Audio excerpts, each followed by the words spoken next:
야담 도깨비를 찾아주신 여러분 감사합니다.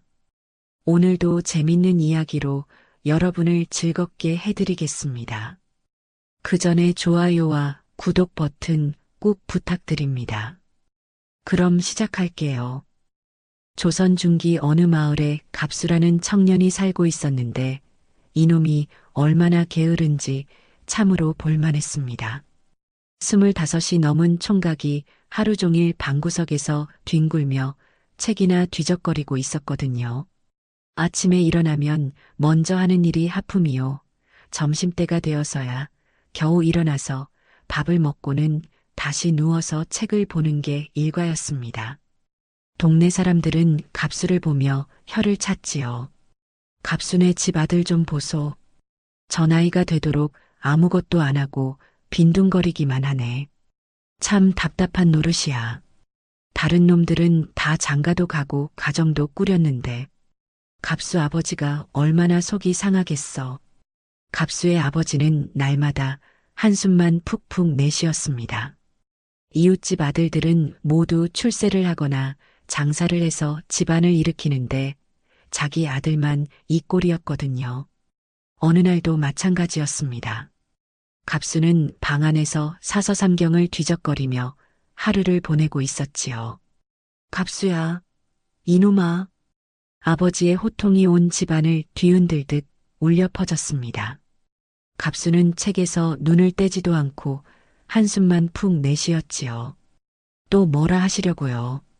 문이 벌컥 열리며 아버지가 들어서지 않겠습니까? 얼굴이 불그락푸르락하며 주먹을 불끈 쥐고 있었습니다. 이놈아, 25이 넘도록 매일 젖꼴이냐? 동네 사람들이 뭐라 하는지 아느냐? 갑수네 집 아들은 하루 종일 빈둥거리기만 한다고 수군대지 않더냐? 어제는 이웃집 아주머니가 와서 우리 아들은 벌써 가게를 차렸는데 갑수는 언제 철이 들겠느냐고 하더구나. 아버님, 소인이 책을 읽고 있지 않사옵니까? 책이라. 책이 밥 먹여주더냐? 책이 돈을 벌어다 주더냐? 책만 읽어서 뭘 하겠다는 거냐? 과거라도 볼 것이면 모르겠는데 그것도 아니고. 갑수는 말이 없었습니다. 사실 자신도 이대로는 안 된다는 걸 알고 있었거든요. 하지만 뭘 해야 할지, 어디서 시작해야 할지 알 수가 없었습니다. 어서 일어나서 뭔가 해보려무나. 다른 놈들은 다 장가도 가고 가정도 꾸렸는데 너만 이 꼴이냐? 이웃집에서는 벌써 손자까지 보았는데. 갑수는 천천히 일어나 창밖을 바라보았습니다. 저 멀리 푸른 산이 보이지요. 문득 무언가에 이끌리는 느낌이 들었습니다. 마치 그 산이 자신을 부르는 것 같았거든요. 그럼 저 산에나 다녀오겠사옵니다. 산? 산에서 뭘 하게? 또 놀러 가겠다는 거냐? 그런 게 아니라 뭔가 찾을 것이 있을지도 모르지요. 하늘이 저에게 길을 보여주실지도 모르니까요. 아버지는 한숨을 길게 내쉬며 고개를 저었습니다. 길? 무슨 길을 찾겠다는 거냐? 그런 식으로는 평생 아무것도 못 이룬다. 그러나 갑수의 눈빛에는 처음으로 무언가 다른 빛이 서려 있었지 않겠습니까? 마치 운명이 그를 부르는 것 같았지요. 아버님, 사흘만 시간을 주시옵소서. 돌아와서는 반드시 일을 찾아보겠사옵니다. 아버지는 더 이상 말릴 수가 없었습니다. 아들의 눈빛이 평소와 달랐거든요. 이튿날 새벽 갑수는 간단한 짐을 꾸려 집을 나섰습니다. 쌀 몇 톱과 건어물, 그리고 붓과 벼룩까지 챙겼지요. 왜 붓을 챙기는지 자신도 몰랐지만 왠지 필요할 것 같았습니다. 산길을 따라 깊이 들어가니 처음 보는 풍경이 펼쳐졌습니다. 깊은 계곡과 울창한 숲, 그리고 맑은 물소리가 귓가에 들려왔지요. 갑수는 자신도 모르게 발걸음이 가벼워졌습니다. 한참을 걸어가니 인적 드문 골짜기에 허름한 초가집 하나가 눈에 띄었지요. 지붕은 군데군데 뚫려 있고 담장은 무너져 내렸습니다. 그야말로 몰락한 집의 모습이었거든요. 저곳에 사람이 사나? 가까이 가보니 집안에서 훌쩍이는 소리가 들렸습니다. 문틈으로 살짝 들여다보니 한 늙은 양반이 백발을 휘날리며 울고 있고 그 옆에는 20살쯤 된 아름다운 처녀가 아버지를 달래고 있지 않겠습니까? 아버님, 울지 마셔요. 하늘이 우리를 버리지는 않으실 것이옵니다. 매양아, 우리가 무슨 죄를 지었다고 이런 억울한 일을 당해야 하느냐. 하루아침에 집안이 풍비박산이 나고 이 깊은 산중에서 숨어 지내야 하다니 내가 무슨 면목으로 조사님들을 뵐 수 있겠느냐. 갑수는 가슴이 뭉클해졌습니다. 저들에게 무슨 일이 일어난 것일까요? 그 울음소리가 너무나 애절해서 그냥 지나칠 수가 없었거든요. 그때 갑수의 발걸음 소리를 들었는지 늙은 양반이 문을 열고 나왔습니다. 누구시오? 이런 깊은 산중에 웬일이시오? 갑수는 급히 인사를 하였지요. 소인은 갑수라고 하는 사람이옵니다. 길을 잃어 이곳까지 왔사온데 혹시 도움이 필요하신 것은 아닌지 울음소리가 들려서 그만. 늙은 양반은 갑수를 위아래로 훑어보았습니다. 인상이 선량해 보였거든요. 아, 그러시구나. 나는 박헌도라고 하오. 원래는 한양에서 벼슬을 하던 몸이었는데 지금은 이 꼴이요. 박헌도는 눈물을 글썽이며 자신의 사연을 천천히 털어놓았습니다. 간악한 사또가 위조 문서를 만들어 자신을 모함했고 뇌물을 받았다는 누명을 씌워 하루아침에 집안이 풍비박산이 났다는 것이었지요. 그 사또 놈이 저를 제거하려고 꾸민 일이요. 제가 사또의 부정을 알고 있다고 생각해서 말이요. 원래 우리 집안은 대대로 청렴결백한 가문이었소. 할아버지도 아버지도 모두 깨끗한 관리셨는데 하루아침에 이런 누명을 쓰고 모든 걸 잃었소. 박헌도의 목소리에는 분노와 슬픔이 뒤섞여 있었습니다. 그래서 이 깊은 산중에서 딸아이와 둘이서 숨어 지내고 있다오. 관가에서 계속 찾고 있어서 나갈 수도 없고 이때 매양이 문 뒤에서 살며시 나타났습니다. 갑수는 그녀를 보는 순간 가슴이 쿵 내려앉았지요. 산골 처녀답지 않게 단아하고 아름다운 모습이었거든요. 고운 얼굴에 맑은 눈동자 그리고 슬픔 속에서도 품위를 잃지 않는 자태가 참으로 인상적이었습니다. 비록 낡은 옷을 입고 있었지만 그 기품만은 숨길 수 없었지요. 아씨, 갑수의 입에서 절로 감탄이 나왔습니다. 매양은 부끄러워하며 고개를 숙였지요. 아버님, 손님께 식사라도 대접해야 하지 않을까요? 그게 우리도 먹을 것이 없어서 죄송하오. 갑수는 마음이 아팠습니다. 이런 고귀한 분들이 이렇게 굶주리고 있다니. 자신이 가져온 건어물과 떡을 꺼내어 내밀었지요. 소인이 가져온 것이 있사옵니다. 함께 나누어 드시지요. 박헌도는 고개를 저었습니다. 고맙지만 그럴 수는 없소. 우리가 누구신지도 모르는 분의 음식을 어찌. 아버님께서 억울한 일을 당하셨다니 소인이 뭔가 도움이 될 수 있을지도 모르옵니다. 이런 일에는 반드시 하늘의 뜻이 있는 법이지요. 갑수의 진솔한 말에 매양이 고개를 들어 그를 바라보았습니다. 그 눈빛에 희망이 서려 있었지요. 아씨, 소인이 있지 않사옵니까? 반드시 길을 찾아드리겠소. 이 말을 듣는 순간 매양의 마음에 무언가 따뜻한 것이 피어올랐습니다. 절망 속에서 만난 한 줄기 빛 같았거든요. 그리고 갑수 또한 자신도 모르게 이 집안을 위해 무엇인가 해야겠다는 사명감이 가슴 깊이 자리 잡았지요. 박헌도는 갑수의 진심을 느꼈습니다. 총각, 고맙소. 하지만 이 일은 쉽지 않을 것이오. 그 사또란 놈이 얼마나 강교하고 권세가 센지 지금까지 수많은 사람들이 그놈의 횡포에 당했소. 아버님, 아무리 강교한 놈이라도 하늘의 뜻을 어길 수는 없지 않겠사옵니까? 소인이 비록 보잘것없는 몸이지만 정의를 위해서라면 목숨도 아깝지 않사옵니다. 갑수의 당당한 말에 박헌도의 눈에도 희망이 번졌습니다. 그동안 절망만 했는데 이런 의로운 청년을 만나다니. 그날 저녁 세 사람은 함께 식사를 했습니다. 갑수가 가져온 음식이 전부였지만 오랜만에 따뜻한 식사였지요.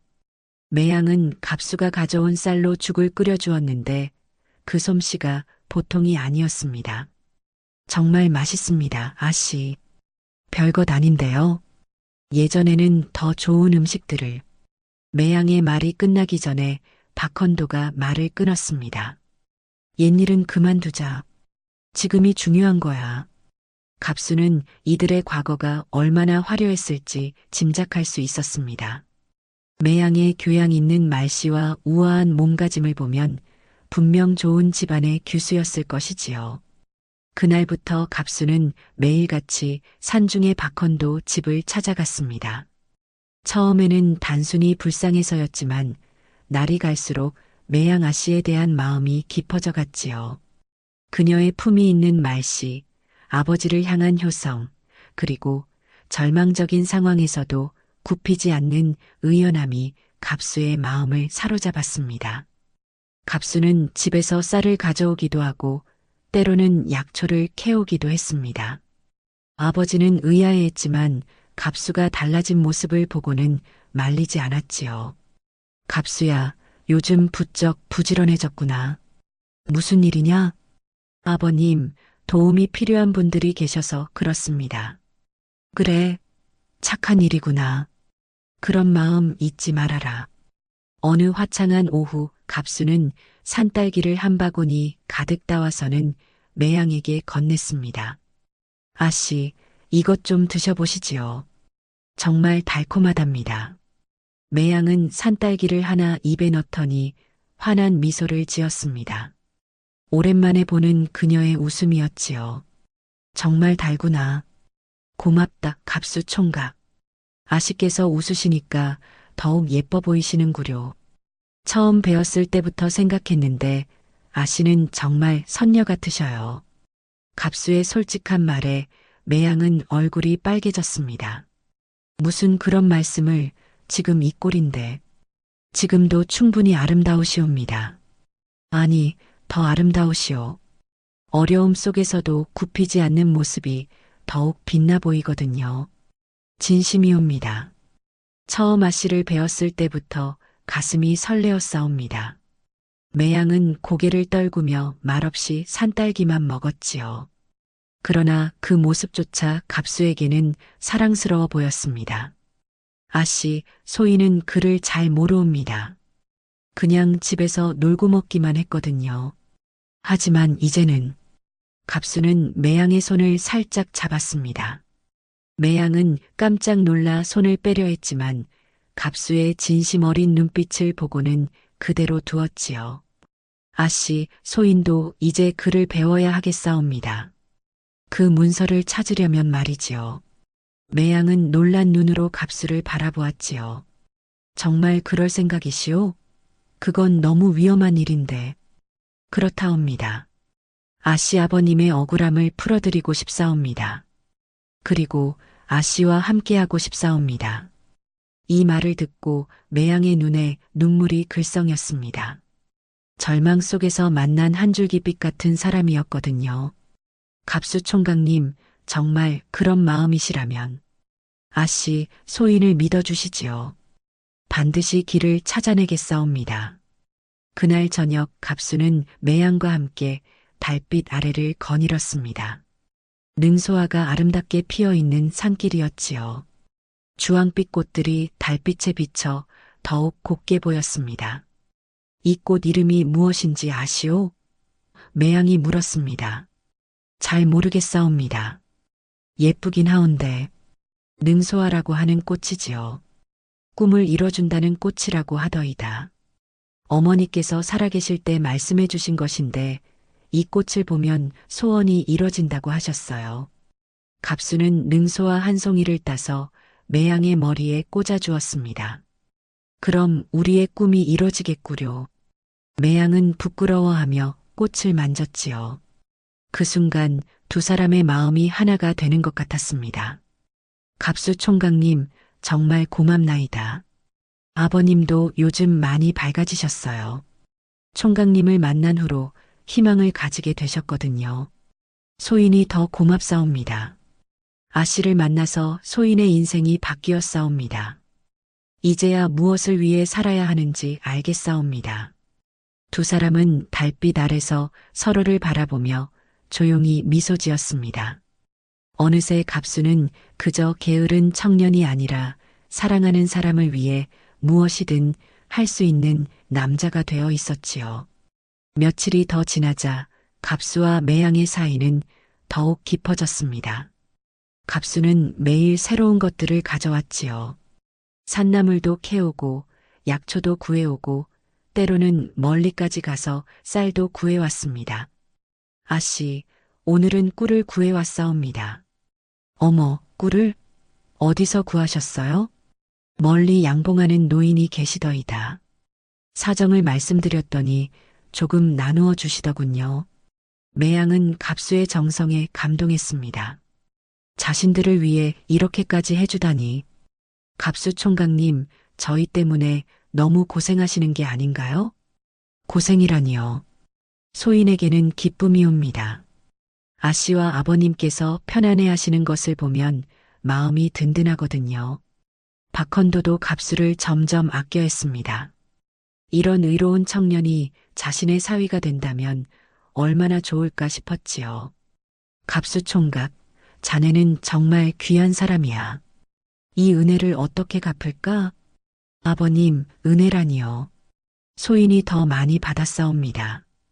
아씨를 만날 수 있었으니까요. 어느 날 저녁 갑수는 매양에게 자신의 마음을 털어놓았습니다.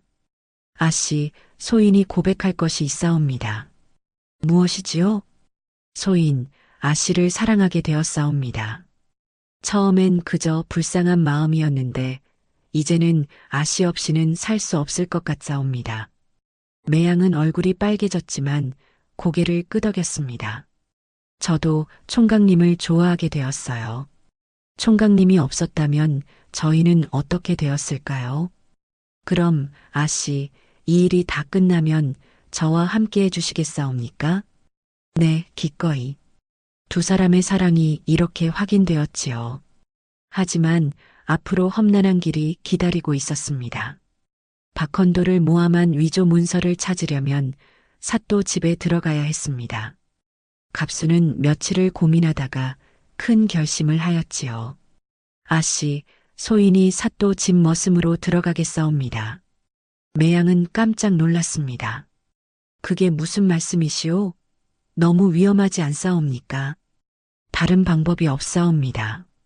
그 문서를 찾아야 아버님의 억울함을 풀 수 있사옵니다. 박헌도도 깜짝 놀라며 말렸습니다. 갑수 총각, 그건 안 돼요. 사또가 얼마나 간악한 놈인지 아시오? 자네까지 위험에 빠뜨릴 수는 없소. 그래서 더 가야 하옵니다. 호랑이 굴에 들어가야 호랑이를 잡지 않겠사옵니까? 갑수의 굳은 결심을 보고 두 사람은 더 이상 말릴 수 없었습니다. 정 그렇다면 조심하게. 한 가지 귀띔해 주마.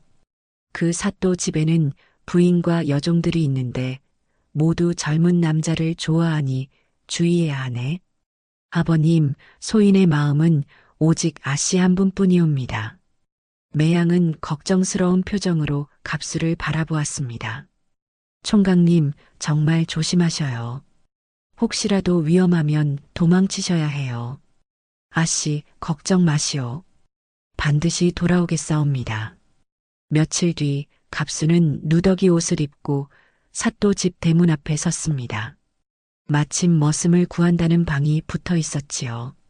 갑수는 일부러 몸을 구부리고 더러운 옷을 입어서 가난한 농민처럼 보이도록 했습니다. 어이 머슴하러 왔다는데? 문지기가 갑수를 위아래로 훑어보았습니다. 그렇다옵니다. 일은 뭐든 열심히 하겠사옵니다. 힘은 있어?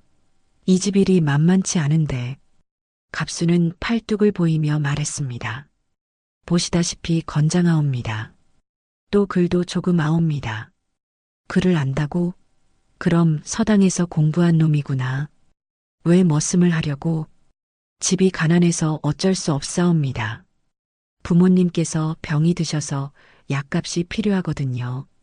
문지기는 갑수를 안으로 데려갔습니다. 사또 집은 정말 컸지요. 온갖 화려한 장식들로 치장되어 있었습니다. 연못도 있고 정자도 있고 그야말로 부귀영화를 누리는 집이었거든요. 갑수는 속으로 화가 났습니다.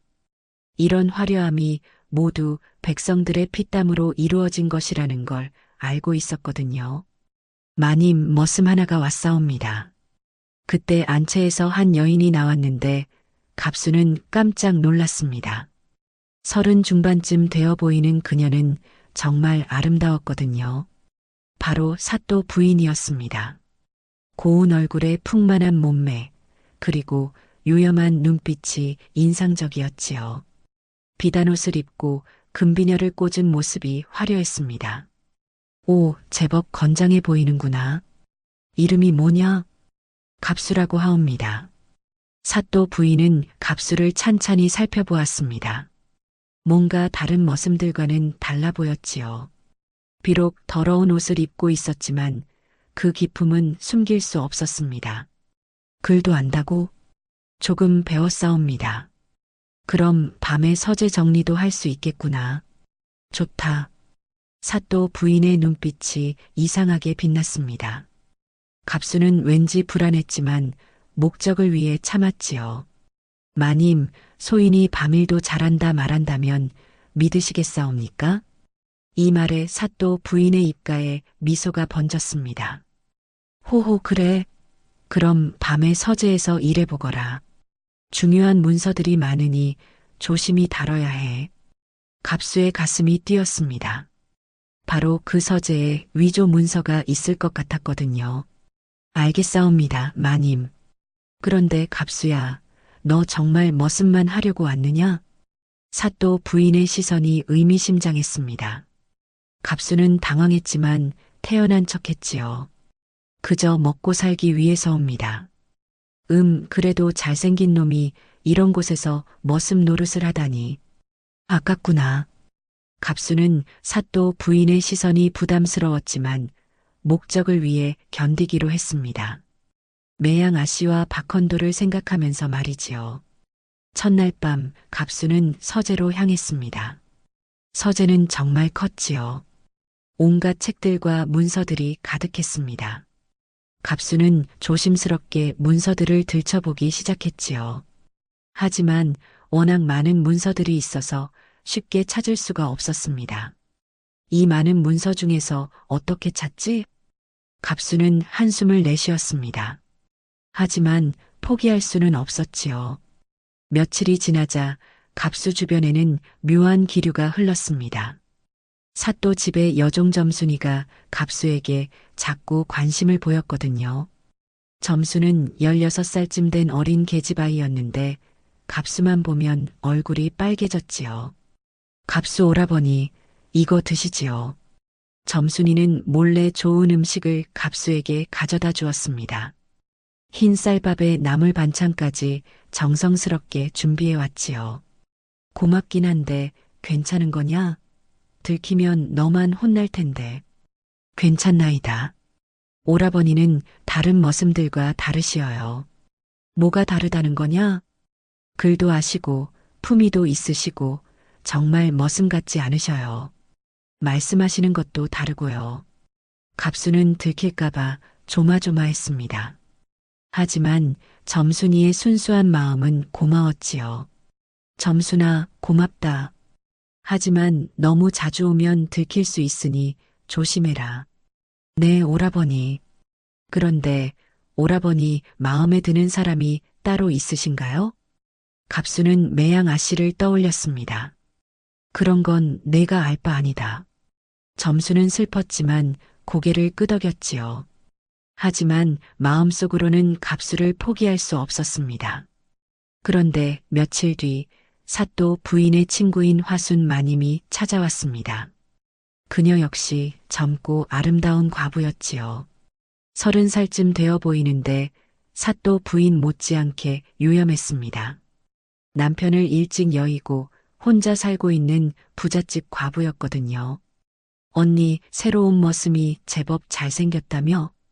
그렇지. 한번 보겠어? 화순이 갑수를 보는 순간 눈이 반짝였습니다. 어머, 정말 잘생겼네. 이런 남자가 머슴을 하다니. 정말 아깝다. 그렇지? 나도 그 생각이야. 두 부인이 갑수를 두고 은밀한 시선을 주고받았습니다. 갑수는 몹시 불편했지요. 저녁이 되자 화순이 갑수를 불렀습니다. 갑수야, 내 짐을 나르라. 갑수가 화순의 방에 가니 그녀가 의미심장한 눈빛을 보냈습니다. 방 안에는 향기로운 냄새가 났고 화순은 평소보다 더 얇은 옷을 입고 있었지요. 갑수야, 너 정말 그냥 머슴이냐? 그렇다옵니다. 거짓말. 너의 손을 보니 일손이 아니야. 글 읽는 손이지. 갑수는 당황했습니다. 화순의 눈이 너무 예리했거든요. 마님, 소인이 뭔 특별한 사람이겠사옵니까? 호호, 그래도 눈에 띄는 구석이 있어. 혹시 밤에 시간 있으면 내 방에 와서 책 좀 읽어줄래? 갑수는 곤란했습니다. 세 여인의 시선이 모두 자신에게 쏠려 있었거든요. 소인은 머슴일 뿐이옵니다. 허나 소인의 마음은 한길 뿐이옵니다. 갑수는 매양 아씨를 생각하며 마음을 다잡았습니다. 아무리 유혹이 있어도 흔들리지 않겠다고 다짐했지요. 하지만 사또 부인의 시선은 날이 갈수록 더욱 강렬해졌습니다. 그녀는 갑수를 자주 불러서 온갖 일을 시켰지요. 갑수야, 밤에 서재 정리 좀 해라. 네, 마님. 그런데 혼자 하면 무서우니까 내가 같이 있어줄게. 갑수는 서재에서 일하면서도 사또 부인의 시선을 의식할 수밖에 없었습니다. 그녀가 계속 자신을 바라보고 있었거든요. 갑수야, 너 정말 신기한 놈이구나. 무엇이 신기하시옵니까? 다른 머슴들은 나만 보면 벌벌 떠는데 너는 태연하잖아. 그저 일에만 집중하고 있을 뿐이옵니다. 사또 부인은 갑수에게 한 걸음 다가갔습니다. 그녀의 몸에서 나는 향기가 갑수의 코끝을 자극했지요. 갑수야, 나랑 친해지고 싶지 않니? 갑수는 가슴이 두근거렸지만 매양 아씨를 생각하며 마음을 굳게 먹었습니다. 마님, 소인은 그저 머슴으로 열심히 일만 하면 되옵니다. 정말 재미없는 놈이구나. 하지만 그런 점이 더 매력적이야. 사또 부인의 눈빛이 더욱 끈적해졌습니다. 갑수는 빨리 그 자리를 피하고 싶었지만 문서를 찾기 위해서는 참아야 했지요. 한편 화순 마님도 갑수에게 더욱 적극적으로 다가왔습니다. 갑수야, 내일 밤에 내 방에 와서 책 좀 읽어주렴. 혼자 있으면 심심해서 견딜 수가 없어. 마님, 소인은 싫다는 거야? 화순의 목소리에 서운함이 묻어났습니다. 갑수는 난처했지요. 그런 게 아니라 소인의 몸이 천하다고. 무슨 소리야? 내가 부탁하는 건데 뭐가 천해? 갑수는 진퇴양난이었습니다. 거절하자니 의심받을 것 같고 받아들이자니 매양 아씨에게 미안했거든요. 어느 날은 점순이가 갑수에게 다가와서 말했습니다. 오라버니, 마님들이 오라버니를 노리고 있어요. 조심하셔야 해요. 뭔 소리냐?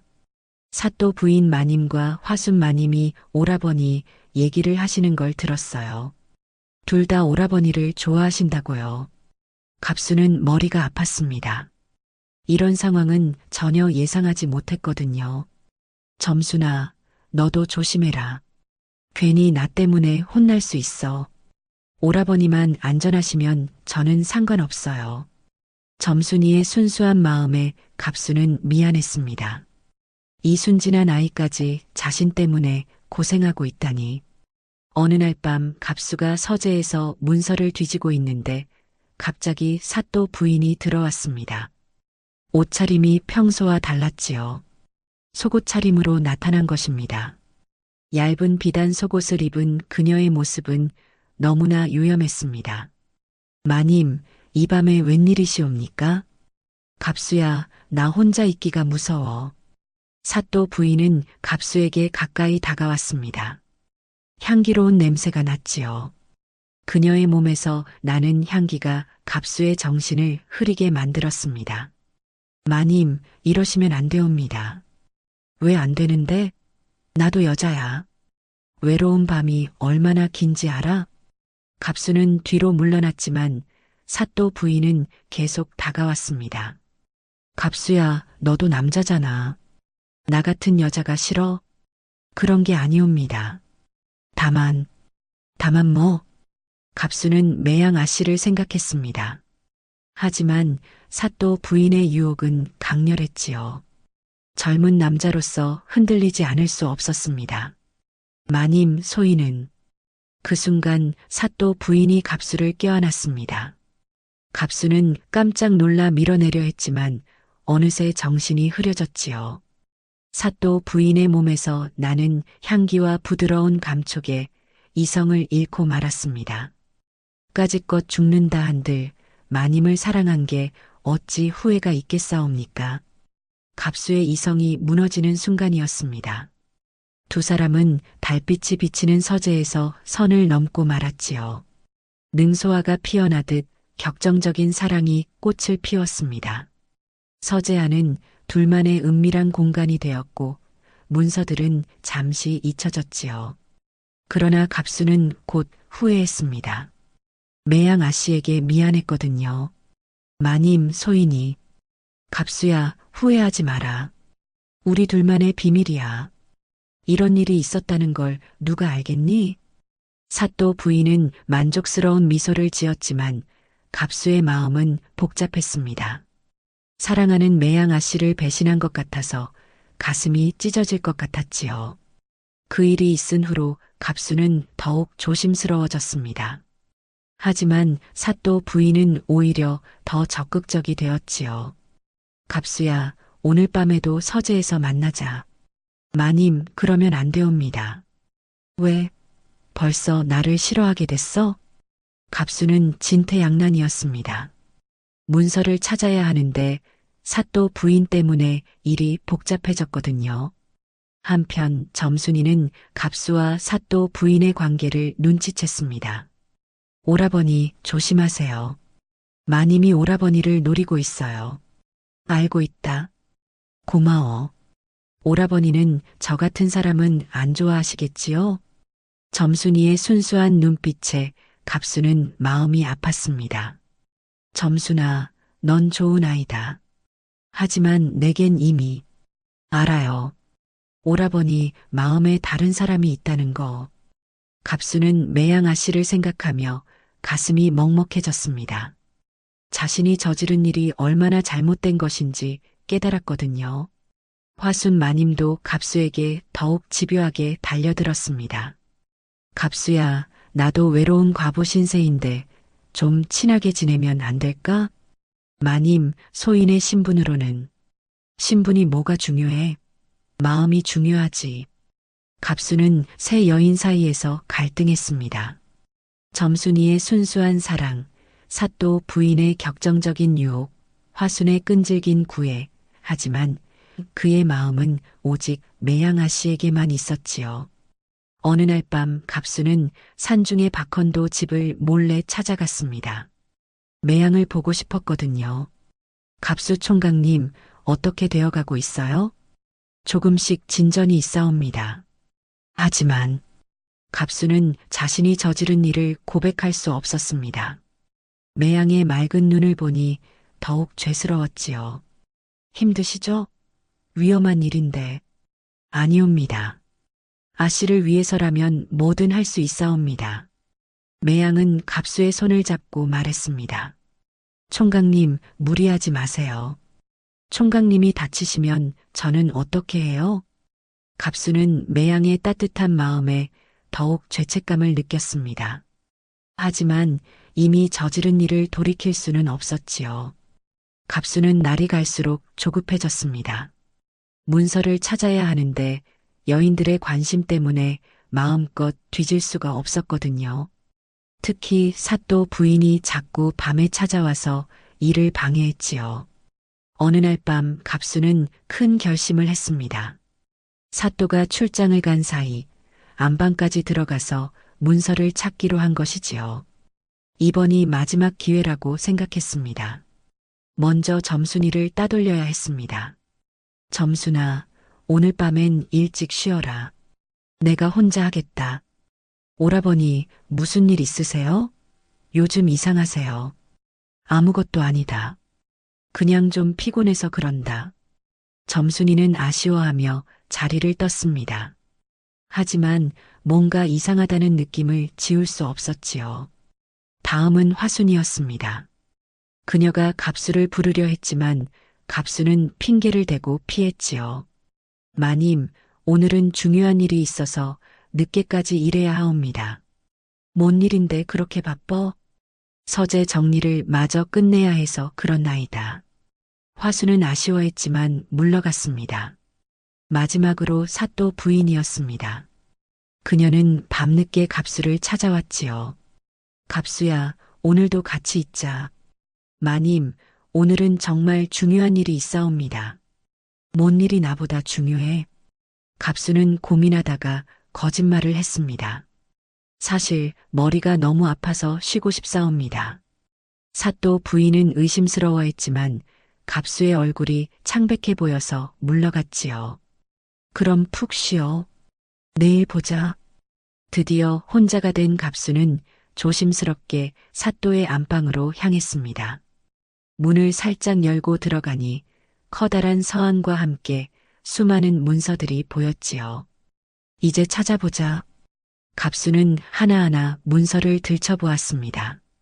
대부분은 평범한 공문들이었지만 서한 깊숙한 곳에서 수상한 문서를 발견했지요. 이게 뭐지? 문서를 자세히 보니 박헌도의 이름이 적혀 있었습니다. 그런데 글씨가 어딘가 어색했지요. 이거 위조된 것 같은데? 갑수는 더 자세히 살펴보았습니다. 인장도 이상하고 종이의 질도 달랐지요. 분명히 위조 문서였습니다. 이 문서가 세상을 뒤집을 증거로구나. 갑수는 가슴이 뛰었습니다. 드디어 찾았다. 박헌도를 모함한 위조 문서를. 그런데 그때 뒤에서 소리가 났습니다. 뭘 하고 있는 거야?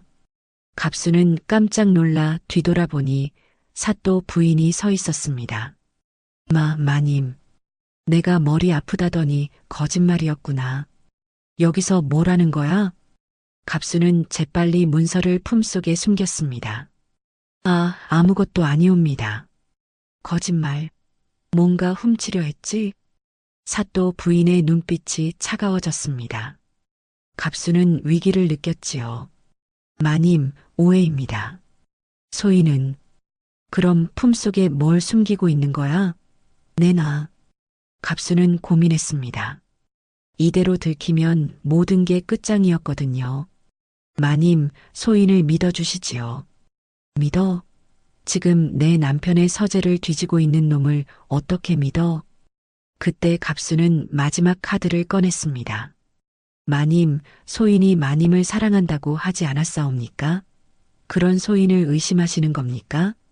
사또 부인은 잠시 망설였습니다.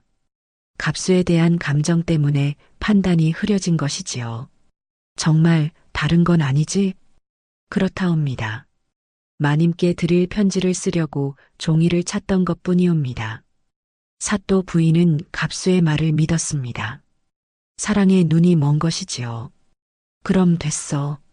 하지만 다음엔 미리 말해. 갑수는 안도의 숨을 내쉬었습니다. 간신히 위기를 넘겼거든요. 다음 날 새벽 갑수는 몰래 사또 집을 빠져나왔습니다. 위조 문서를 품에 간직한 채로 말이지요. 하지만 마음은 복잡했습니다. 사또 부인과의 일 때문에 매양에게 미안했거든요. 산중에 박헌도 집에 도착하니 매양이 걱정스러운 표정으로 맞았습니다. 갑수 총각님, 어떻게 되었어요? 얼굴이 안 좋아 보여요. 아씨, 찾았사옵니다. 갑수는 위조 문서를 꺼내 보였습니다. 박헌도가 그것을 보더니 눈물을 글썽였지요. 이게 그 문서로구나. 정말 위조된 것이야. 이 글씨체, 내 글씨체가 아니야. 아버님, 이제 억울함을 풀 수 있사옵니다. 박헌도는 갑수의 손을 잡고 말했습니다. 갑수 총각, 정말 고맙소. 자네가 아니었다면. 아버님, 이제 한양으로 가서 이 문서를 제출해야 합니다. 갑수와 박헌도는 즉시 한양으로 향했습니다. 사헌부에 이 문서를 제출하기 위해서였지요. 매양은 집에서 기다렸습니다. 사헌부 어른, 억울한 일을 당한 백성이 호소하려 하옵니다. 사헌부 관리가 갑수와 박헌도를 맞았습니다. 무슨 일인가? 박헌도가 자신의 사연을 자세히 말하고 갑수가 위조 문서를 제출했습니다. 이게 바로 저를 모함한 위조 문서입니다. 사헌부 관리들이 문서를 자세히 살펴보니 분명히 위조된 것이었지요. 이건 명백한 위조다. 인장도 가짜고 종이도 다르고 글씨체도 어색하다. 그럼 박헌도의 무죄가 입증되는 건가? 당연하다. 이런 증거가 있는데 뭘 더 바라겠는가? 사헌부는 즉시 사또를 체포하라는 명령을 내렸습니다. 사또와 관련된 관리들도 모두 조사를 받게 되었지요. 한편 사또 집에서는 큰 혼란이 일어났습니다. 갑수가 사라진 것을 알게 된 사또 부인은 크게 당황했지요. 갑수가 어디 갔지? 설마. 그때 관아의 포졸들이 들이닥쳤습니다. 사또를 체포하라. 사또는 급히 도망치려 했지만 이미 집이 포위된 상태였지요. 이게 무슨 일이냐? 위조 문서 작성과 무고죄로 체포한다. 사또 부인은 그제서야 갑수의 정체를 깨달았습니다. 그가 단순한 머슴이 아니라 박헌도를 도우러 온 사람이었다는 것을 말이지요. 갑수, 너는 대체... 하지만 이미 늦었습니다. 사또는 포졸들에게 끌려갔지요. 며칠 뒤 사또는 옥에 갇혔고 박헌도는 무죄 판결을 받았습니다. 뿐만 아니라 명예도 회복되었지요. 이제 하늘도 우리를 돕는구나. 박헌도는 기쁨의 눈물을 흘렸습니다. 갑수와 매양도 함께 울었지요. 마을 사람들도 환호했습니다. 그동안 사또의 횡포에 시달렸던 이들이었거든요. 갑수 총각 덕분이다. 정말 의로운 청년이야. 하늘이 보내준 사람이로구나. 갑수는 마을의 영웅이 되었습니다. 하지만 그보다 더 기쁜 건 매양 아씨와 함께할 수 있게 된 것이었지요. 박헌도는 다시 관직에 복귀했고 이번에는 더욱 청렴한 관리가 되겠다고 다짐했습니다. 갑수 총각, 자네 덕분에 새 삶을 얻었소. 이 은혜를 어떻게 갚을까? 아버님, 아씨와 함께할 수 있게 해주시면 그것으로 충분합니다. 며칠 뒤 갑수와 매양의 혼례가 열렸습니다. 마을 사람들이 모두 축하해 주었지요. 박헌도는 최고급 비단으로 혼례복을 마련해 주었고 성대한 잔치를 벌였습니다. 갑수야, 정말 잘했다. 이런 현숙한 며느리를 얻다니. 갑수의 아버지도 기뻐했습니다. 그동안 게으르기만 했던 아들이 이렇게 의로운 일을 해내다니. 아버님, 그동안 걱정 끼쳐드려 죄송했사옵니다. 무슨 소리냐? 내가 이런 훌륭한 일을 해냈는데 이제야 내 아들이 어떤 사람인지 알겠구나. 혼례식이 시작되었습니다. 갑수는 능소와 한 송이를 매양의 머리에 꽂아 주었지요. 아씨, 우리의 꿈이 이루어졌나이다. 갑수 총각님, 아니 서방님, 정말 고맙사옵니다. 서방님이 아니었다면, 부인, 우리 이제 새로운 시작이요. 두 사람은 행복한 미소를 지었습니다. 능소와처럼 아름다운 사랑이 결실을 맺은 것이지요. 그런데 혼례식장 한쪽 구석에서 사또 부인이 몰래 지켜보고 있었습니다. 그녀는 눈물을 흘리며 갑수를 바라보았지요. 남편이 옥에 갇힌 후 혼자가 된 그녀는 갑수를 잊을 수 없었습니다. 갑수는 그녀를 보고 마음이 아팠습니다. 비록 잠시의 실수였지만 그녀와의 추억도 소중했거든요. 혼례가 끝난 후 갑수는 사또 부인에게 조용히 다가갔습니다. 마님, 갑수야 축하한다. 정말 예쁜 신부를 얻었구나. 사또 부인의 목소리에는 슬픔이 묻어 있었습니다. 마님 죄송하옵니다. 소인이 미안해하지 마. 나도 알고 있었어. 내 마음이 다른 곳에 있다는 걸. 처음부터 알고 있었어. 갑수는 고개를 숙였습니다. 부인, 당신만은 영원히 소인의 가슴 속에 남을 것이옵니다. 이 말을 듣고 사또 부인은 더욱 울었지요. 하지만 그녀는 갑수의 행복을 빌어주었습니다. 행복하게 살아라, 갑수야. 그리고 나를 나쁘게 기억하지는 말아다오. 그렇게 사또 부인은 쓸쓸히 떠나갔습니다.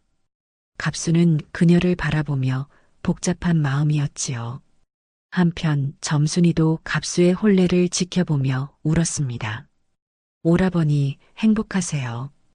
어린 점순이의 순수한 사랑도 이렇게 막을 내렸지요. 그녀는 훗날 좋은 사람을 만나 행복하게 살았다고 합니다. 화순 마님도 갑수를 포기하고 다른 곳으로 떠났습니다. 그녀 역시 갑수를 잊기 어려웠지만 그의 행복을 빌어주었지요. 그날 밤 갑수와 매양은 신방에서 서로를 바라보며 말했습니다. 서방님, 정말 꿈 같아요. 아씨, 아니 부인. 우리가 이렇게 함께할 수 있어서 정말 다행이요. 서방님이 아니었다면 아버님의 억울함도 풀지 못했을 거예요. 부인이 있었기에 소인이 용기를 낼 수 있었소. 두 사람은 달빛 아래서 서로를 껴안았습니다. 능소화가 만개한 것처럼 아름다운 사랑이었지요. 서방님, 앞으로 어떻게 사실 건가요? 부인 소인이 이제 제대로 된 일을 찾아서 열심히 하겠소. 아버님도 도와드리고 우리 가정도 잘 꾸려나가겠소. 저도 현숙한 아내가 되도록 노력하겠어요.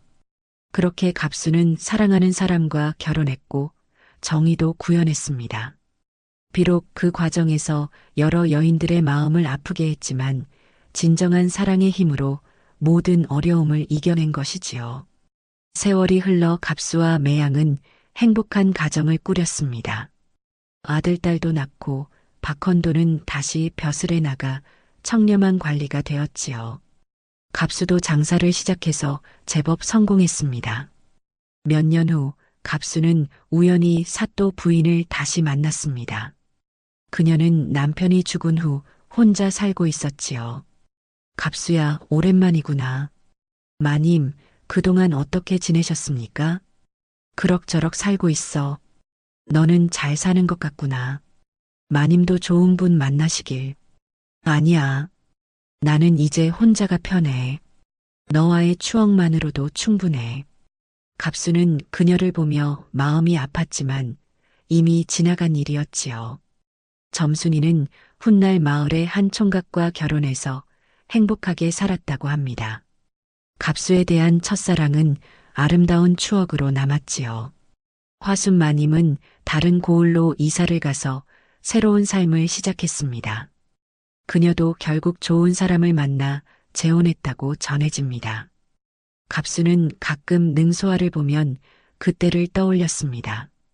사또 부인과의 뜨거운 밤, 점순이의 순수한 사랑, 화순의 끈질긴 구애, 모든 것이 꿈 같았지요.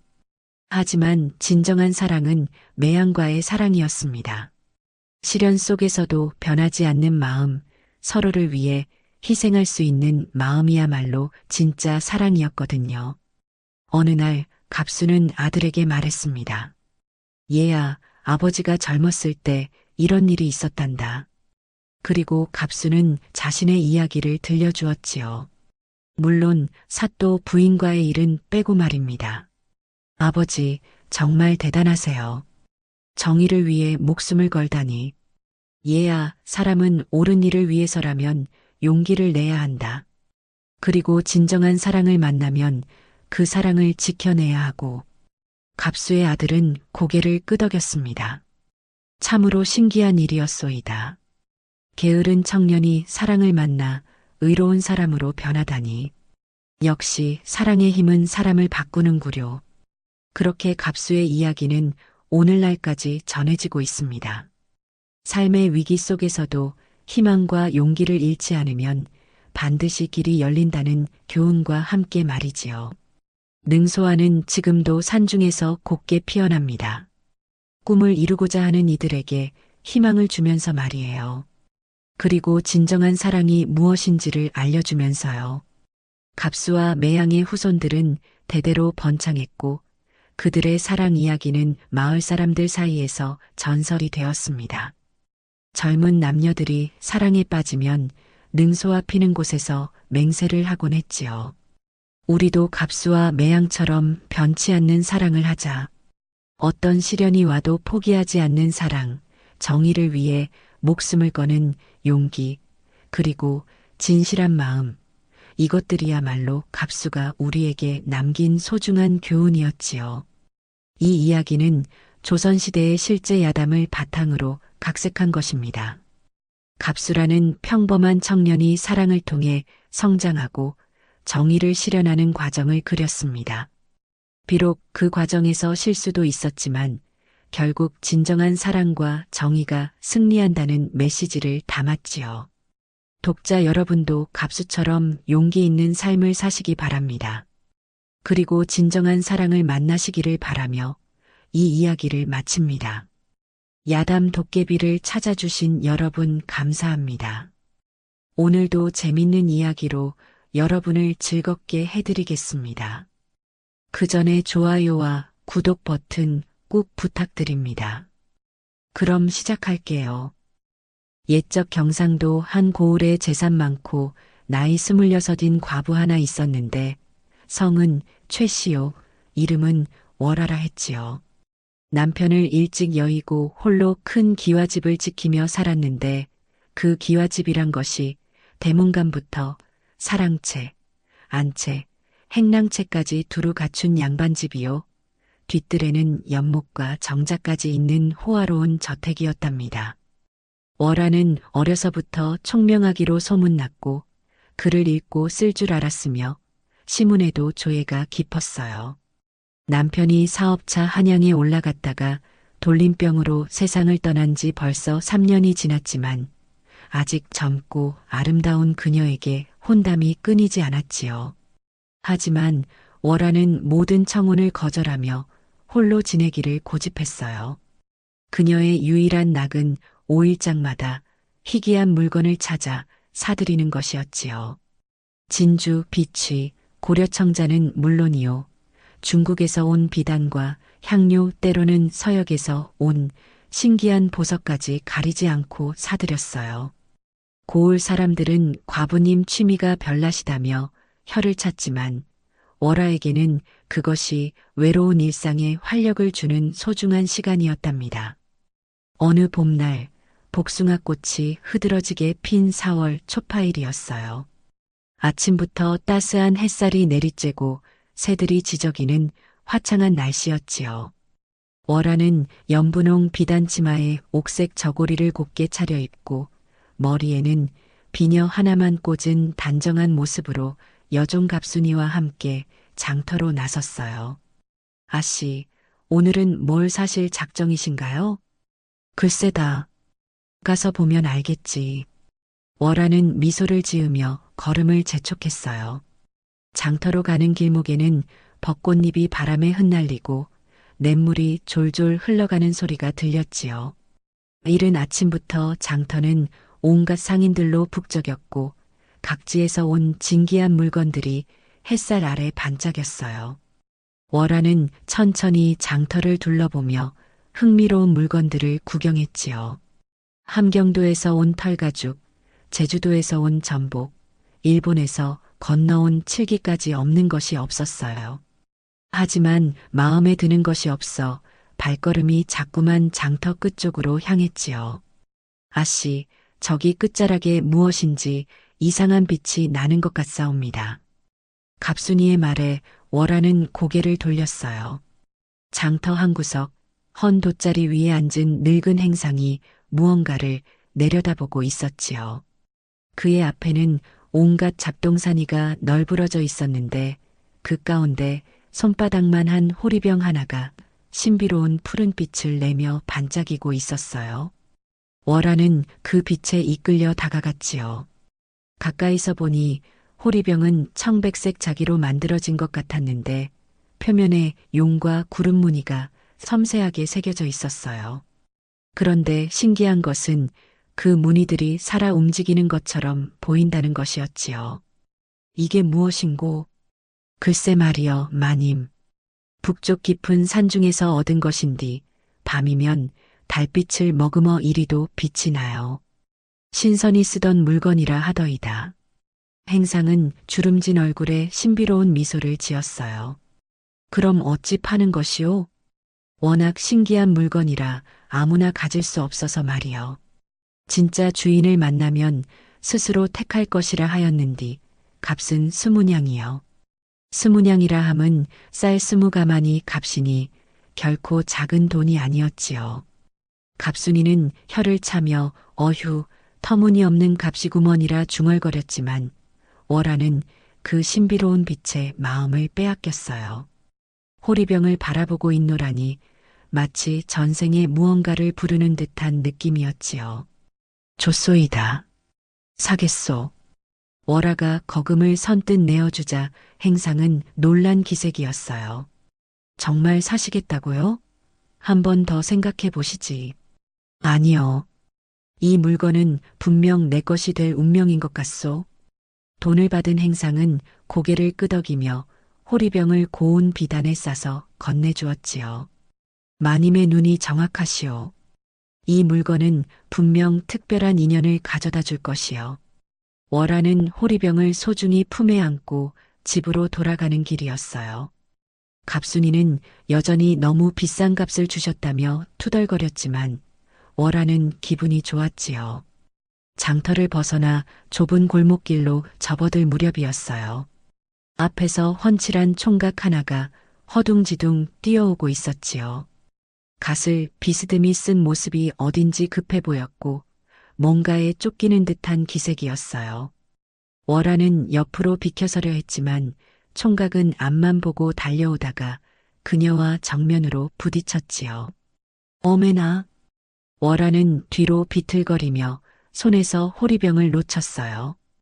그 순간이 마치 긴 꿈처럼 느려졌지요.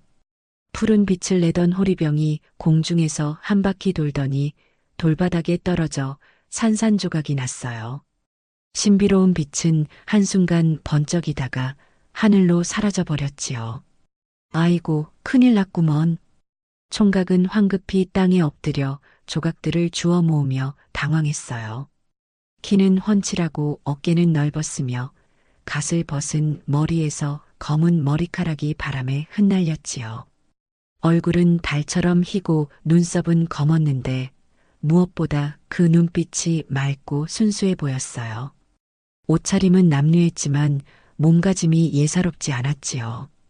월하는 처음에는 화가 났지만 총각의 그 순진하고 당황한 모습을 보니 마음이 누그러졌어요. 오히려 총각이 더 안쓰러워 보였지요. 이를 어쩌면 좋겠소? 20냥이나 주고 산 것을. 20냥이라고요? 총각의 얼굴이 창백해졌어요. 그는 몇 번이고 머리를 조아리며 사죄했지요.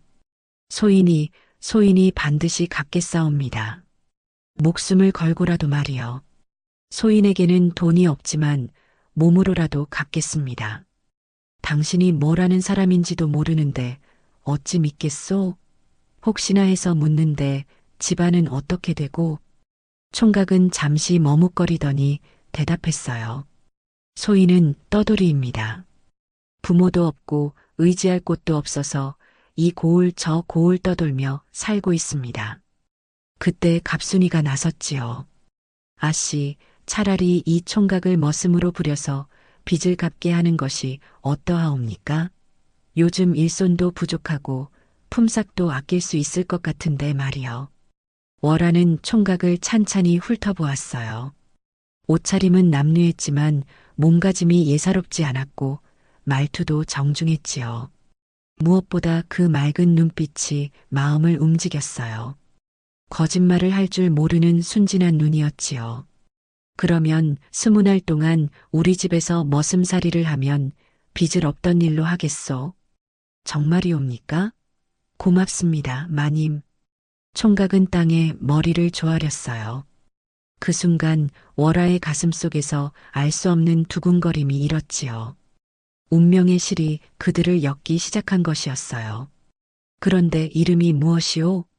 소인의 이름은 강산이라 하옵니다. 강산, 좋은 이름이로구나. 그럼 오늘부터 우리 집에서 지내거라.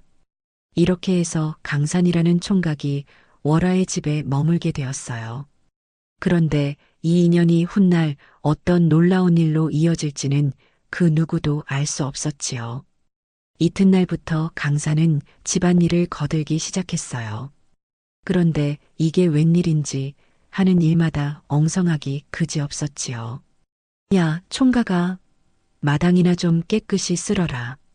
갑순이의 지시에 강산은 비를 들고 나섰지만 한쪽을 쓸면 다른 쪽이 더러워지고 바람이 불면 쓸어놓은 낙엽들이 다시 흩어졌어요. 1시간을 씨름해도 처음과 다를 바 없었지요. 아이고, 답답해서 못 보겠네. 갑순이가 나서자 강산은 멋쩍게 웃으며 머리를 긁었어요. 미안하오. 집안일에 익숙지 못해서 말이여. 변통을 치우라 시키면 지게에 실어서 나르다가 이리저리 흘리며 난리를 쳤어요. 우물물을 길어오라 하면 두레박이 우물 속으로 떨어뜨리기 일쑤였지요. 심지어 닭에게 모이를 주라 했더니 자신이 먹을 밥을 닭장에 부어버리는 바람에 갑순이가 기절할 뻔했어요. 어느 날은 장작을 패라 했더니 도끼로 자신의 발을 찍을 뻔했고 빨래를 널라 했더니 젖은 옷을 땅에 떨어뜨려 다시 빨아야 했어요. 물동이를 나르다가 넘어져서 물을 다 쏟기도 하고 밭에 김을 매러 갔다가 참외 싹을 잡초인 줄 알고 뽑아버리기도 했지요. 그런데 강산에게는 묘한 매력이 있었어요. 일은 서툴렀지만 마음씨만큼은 따뜻했지요. 어느 날 갑순이가 감기에 걸려 알아누웠을 때 강산은 밤새 간병을 했어요. 미음을 끓여주고 이마에 젖은 수건을 올려주며 정성껏 돌봤지요. 갑순이 누나, 괜찮아요? 고마워요, 강산아. 당신은 참 마음이 고운 사람이에요. 갑순이도 처음엔 강산을 못마땅해 했지만 이런 일들을 겪으며 마음이 누그러졌어요. 또 다른 날에는 길 잃은 강아지 한 마리를 발견했어요. 강산은 며칠 동안 그 강아지를 찾아다니며 주인을 찾아주었지요. 주인 할머니가 눈물을 흘리며 고마워할 때 강산은 자신의 일처럼 기뻐했어요. 할머니, 다행히 찾았네요. 앞으로 조심하세요. 고맙구나, 젊은이. 하늘이 복을 내릴 게다. 이런 강산의 모습을 보며 월하는 점점 더 마음이 끌렸어요. 겉으로는 바보 같아 보여도 속마음은 누구보다 착하고 순수했으니까요. 월하는 툇마루에 앉아 그 모습을 지켜보며 혀를 찼어요. 저런, 세상에 저리도 둔한 사람이 있을까? 하지만 이상했어요. 화가 나기는커녕 묘한 미소가 입가에 맴돌았지요. 강산의 서투른 모습이 어린아이 같아서 귀여웠던 것이에요. 강산아, 참외밭이나 좀 보러 가거라. 새들이 쪼아먹는지 살펴보고. 알겠사옵니다. 강산은 의기양양하게 참외밭으로 향했어요. 그런데 한나절이 지나도 돌아오지 않아 월하가 직접 나가보니 강산은 참외밭 한가운데 앉아서 개미들이 줄지어 이사하는 모습을 넋놓고 바라보고 있었어요. 뭘 하고 있는 거요? 아, 마님. 이 개미들이 참 신기해서 말이요. 저리도 작은 몸으로 저보다 큰 것들을 나르고 정말 부지런하지 않습니까? 저도 저렇게 부지런해지고 싶어서 구경하고 있었어요. 월화는 어이가 없어 말문이 막혔어요. 개미 구경하라고 보낸 것이 아니라 참외를 살피라고 했는데. 아, 그러고 보니 그랬군요. 하하. 강사는 해맑게 웃었어요. 그 웃음이 어찌나 순진하고 밝은지 월화는 화를 낼 수가 없었지요. 어느 저녁 월화는 강산이 혼자 마당에서 하늘을 바라보는 모습을 보았어요. 그의 옆모습이 달빛에 비쳐 마치 그림 같았지요. 무슨 생각을 하고 있어요? 아, 마님. 별을 보고 있었어요. 별을? 네, 어머니가 돌아가시기 전에 말씀하셨거든요. 하늘의 별들은 모두 우리를 지켜보는 조상들이라고요. 강산의 목소리에 그리움이 배어 있었어요. 월화는 그런 그가 더욱 안쓰러워 보였지요. 부모님을 일찍 여의셨군요. 네, 전란 때 돌아가셨어요. 저는 운 좋게 살아남았지만 강산의 눈가에 슬픔이 어렸어요. 월화는 그런 그를 위로해주고 싶었지요. 이제는 외롭지 않아요. 우리가 있잖아요. 그 말에 강산이 고개를 돌려 월화를 바라보았어요. 달빛 아래 두 사람의 시선이 마주쳤지요. 그 순간 말로 표현할 수 없는 감정이 두 사람 사이를 흘렀어요. 한편 강산도 몰래 월화를 지켜보곤 했어요. 그녀가 마루에서 바느질을 할 때의 우아한 모습, 정원에서 꽃에 물을 주는 자상한 모습, 갑순이와 정겹게 이야기를 나누는 따뜻한 모습들이 그의 마음을 설레게 했지요. 참 고운 분이시다. 강사는 혼자 중얼거렸어요. 처음에는 단순히 고마운 마음이었는데 어느새 다른 감정이 싹트고 있었던 것이에요. 어느 날 밤 비가 내렸어요. 강산의 헛간에 비가 새어 들어오자 월화는 그를 안채로 불렀지요. 오늘 밤은 여기서 주무세요. 안 됩니다, 마님. 어찌 감히. 괜찮아요. 사랑채 마루에서 주무시면 되니까요. 월화는 강산을 위해 깨끗한 이불을 가져다 주었어요. 그리고 따뜻한 차까지 끓여 주었지요. 고맙습니다, 마님. 별 말씀을요. 당연한 일이에요. 그날 밤 두 사람은 같은 지붕 아래서 잠을 잤어요. 비바람 소리가 들리는 가운데 서로의 존재를 느끼며 묘한 설렘을 느꼈지요. 저녁 무렵 갑순이가 투덜거렸어요. 아씨, 저 강산 때문에 일이 더 늘었어요. 차라리 혼자 하는 게 낫겠습니다. 그래도 20알이라 약속했으니 어찌 저리도 바보 같은 사람이 있는지 모르겠어요. 그런데 이상하게도 밉지가 않네요. 얼굴이 순해서 그런가. 월화도 같은 생각이었어요. 강산의 허술함이 오히려 마음을 끌었지요. 잘생긴 얼굴과 넓은 어깨, 그리고 해맑은 미소가 자꾸만 눈에 아른거렸어요. 바보라 하나 어찌 이리도 빛이 나는고. 밤이 되면 월화는 창가에 앉아 달을 바라보며 강산 생각에 잠겼어요. 그의 순진한 눈빛이, 어설픈 손짓이, 해맑은 웃음소리가 마음속에서 맴돌았지요. 처음에는 단순히 불쌍해서였는데 어느새 그 마음이 다른 감정으로 변해가고 있었어요. 사흘째 되는 날이었어요. 한낮의 무더위가 기승을 부려 모든 것이 나른하고 고요했지요. 매미가 울어대고 닭들도 그늘에 숨어있는 그런 날이었어요. 월화는 목간통에 찬물을 받아넣고 목욕을 하기로 했어요. 갑순아, 마당 문 좀 잘 닫아놓거라. 네, 아씨. 혹시 모르니 문고리에 끈을 묶어놓겠습니다. 갑순이는 문을 단단히 닫고 시장에 심부름을 가고 없었어요. 집안이 조용해지자 월화는 안심하고 목욕 준비를 했지요. 먼저 차가운 우물물을 길어다가 목간통에 가득 채우고 향기로운 꽃잎 몇 개를 띄웠어요. 홀로 남은 월화는 천천히 저고리를 벗고 치마끈을 풀었어요. 하얀 속꽃마저 벗어젖히자 달빛처럼 하얀 살결이 드러났지요. 26 나이의 여인답게 곡선이 아름다웠고 남편 없이 지낸 3년 동안에도 여전히 탄력 있는 몸매를 유지하고 있었어요. 목간통에 발을 담그니 시원한 기운이 온몸으로 퍼졌어요. 천천히 몸을 담그고 머리를 적시며 콧노래를 흥얼거렸지요. 물방울이 어깨를 타고 흘러내리고 젖은 머리카락이 목덜미에 달라붙었어요.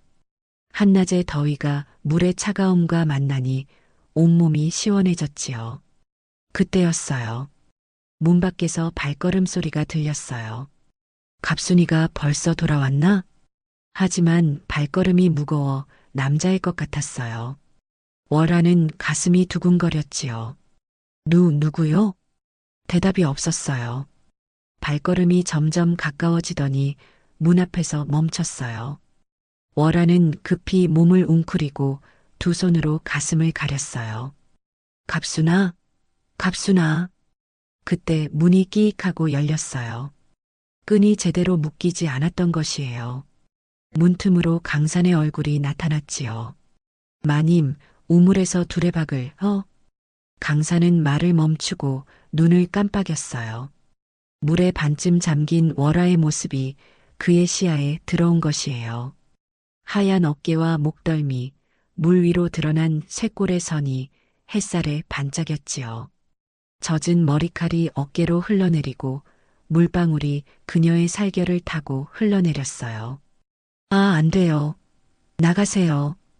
월화는 얼굴이 불타오르며 소리쳤어요. 하지만 강산은 움직이지 않고 그저 멍하니 바라보기만 했지요. 그 눈빛에는 놀라움과 무엇인가 다른 감정이 어려 있었어요. 마님을 찾다 보니 보게 되었습니다. 강산의 목소리가 평소와 달리 낮고 거칠어졌어요. 그의 시선이 월화의 젖은 몸매를 훑고 지나갔지요. 빨리 나가세요. 월화가 물을 차며 소리치자 그제서야 강산이 정신을 차렸어요. 죄송합니다. 문이 닫히고 강산의 발걸음이 멀어졌어요. 월화는 가슴을 쓸어내리며 숨을 고르려 했지만 심장이 쿵쾅거려 진정이 되지 않았지요. 어떻게 이런 일이. 분노와 수치심이 밀려왔지만 이상하게도 그것만이 아니었어요. 강산의 그 놀란 눈빛이, 자신을 바라보던 그 시선이 자꾸만 떠올랐지요. 그 눈빛에는 음흉함이나 욕정이 아닌 순수한 경이로움 같은 것이 있었어요. 정녕 나를 여자로 본 것일까? 월화는 자신의 몸을 내려다보았어요. 26의 나이에 아직 탱탱한 살결과 곡선이 물 위에서 흔들렸지요. 갑자기 부끄러움과 함께 알 수 없는 설렘이 가슴을 파고들었어요. 목욕을 마치고 옷을 입은 후에도 마음이 진정되지 않았어요. 강산의 그 시선이, 그 순간의 침묵이 자꾸만 생각났지요. 평소에는 바보 같아 보이던 그가 그 순간만큼은 남자다웠어요. 그날 저녁 강산은 월화 앞에 나타나지 않았어요. 갑순이가 불러도 대답이 없어 헛간을 들여다보니 볏짚 위에 누워 천장만 바라보고 있었지요. 강산아, 저녁 먹어라. 배가 고프지 않습니다. 그래도 먹어야지. 아씨가 특별히 고기까지 끓여주셨는데. 월화는 마루에 서서 그 대화를 들었어요. 강산이 자신 때문에 괴로워한다는 것을 알 수 있었지요. 이상하게도 그것이 달갑게 느껴졌어요. 나를 본 것이 그리도 충격이었을까? 그날 밤 월화는 잠을 이루지 못했어요. 강산의 눈빛이 꿈속에서도 따라다녔지요. 수치심과 설렘이 뒤섞여 가슴을 조였어요. 목욕하던 그 순간이 자꾸만 되살아났고 강산의 시선을 받던 자신의 몸이 다시금 화끈거렸어요. 이런 마음이 드는 것이 옳은 일일까? 하지만 마음이란 것이 어찌 뜻대로 되겠어요? 월화는 이미 강산에게 마음이 기울어져 있었던 것이에요. 며칠이 지나도 강산은 여전히 어색해했어요. 월화와 눈이 마주치면 급히 고개를 돌리고 말을 걸어도 네, 그렇습니다만 반복했지요. 평소의 해맑음은 어디로 갔는지 어둠침침한 모습이었어요. 월화는 답답했어요. 그 어색함을 깨뜨리고 싶었고 동시에 무언가 다른 감정도 꿈틀거렸지요. 그날 본 자신의 몸에 대한 강산의 반응이 궁금했던 것이에요. 갑순아, 오늘 저녁에 술상이나 하나 차려라. 술상이요? 무슨 일이 있나요? 그냥 강산이가 고생하는데 한번 대접해주고 싶어서. 갑순이는 고개를 갸웃했지만 분부대로 했어요. 저녁 무렵 마루에 술상이 차려졌지요. 맛있는 안주들과 함께 고급 청주 한 병이 놓였어요. 월화는 일부러 평소보다 화사하게 차려입었지요. 연한 분홍색 저고리에 하얀 치마를 입고 머리에는 예쁜 비녀를 꽂았어요. 강산아, 이리 와서 앉으시오. 강산은 조심스럽게 다가와 아래쪽에 꿇어 앉았어요. 월화는 일부러 옆자리를 가리켰지요. 여기 앉으시오.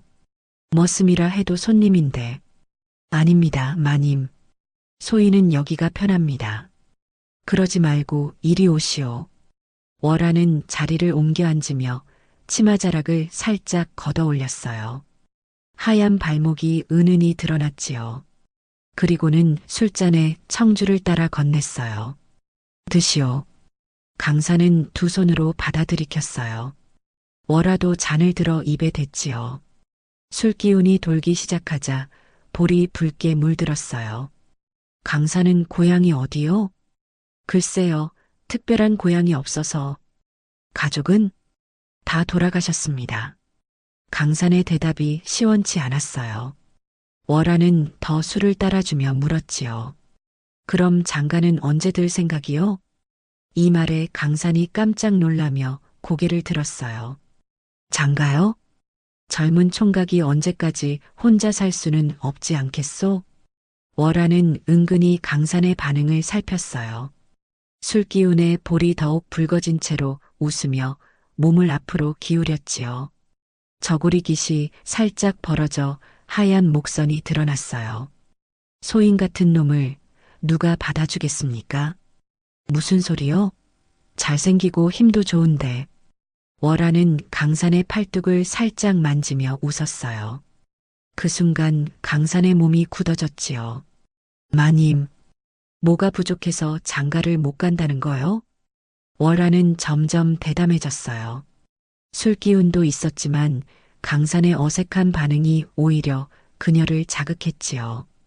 치마를 한 번 더 끌어올려 종아리 일부가 보이게 했어요.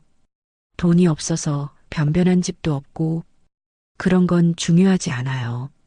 마음만 있으면 되는 거지. 월화는 강산 쪽으로 몸을 더 기울였어요. 은은한 향기가 풍겼고 저고리 사이로 하얀 살결이 살짝 보였지요. 마님, 술을 너무 많이 드신 것 같습니다. 강산이 당황하며 뒤로 물러섰어요. 하지만 월화는 포기하지 않았지요. 아니에요. 이 정도는 아무것도 아니에요. 월화는 다시 술잔을 들어 마셨어요. 그리고는 강산의 손을 잡으려 했지요. 강산아, 나를 봐요. 그때 강산이 벌떡 일어섰어요. 마님, 저는 이만 들어가겠습니다. 어디 가요? 아직 이른데. 하지만 강산은 도망치듯 사라져버렸어요. 혼자 남은 월화는 허탈함과 함께 묘한 오기가 생겼지요. 어찌 나를 보지 않는가? 그날 밤 월화는 더욱 술을 마셨어요. 질투와 애욕이 한데 얽히니 마음이 복잡했지요. 자신의 매력을 알아보지 못하는 강산이 원망스럽기도 하고 동시에 그런 순진함이 더욱 마음을 끌었어요. 다음 날 아침 강산은 평소보다 더 일찍 일어나 멀리 밭으로 나가버렸어요. 월화와 마주치기를 피하는 것 같았지요. 월화는 그런 강산을 보며 속이 탔어요. 내가 너무 노골적이었나? 하지만 후회보다는 더욱 강한 마음이 생겼어요. 강산을 향한 마음이 점점 커져가고 있었던 것이에요.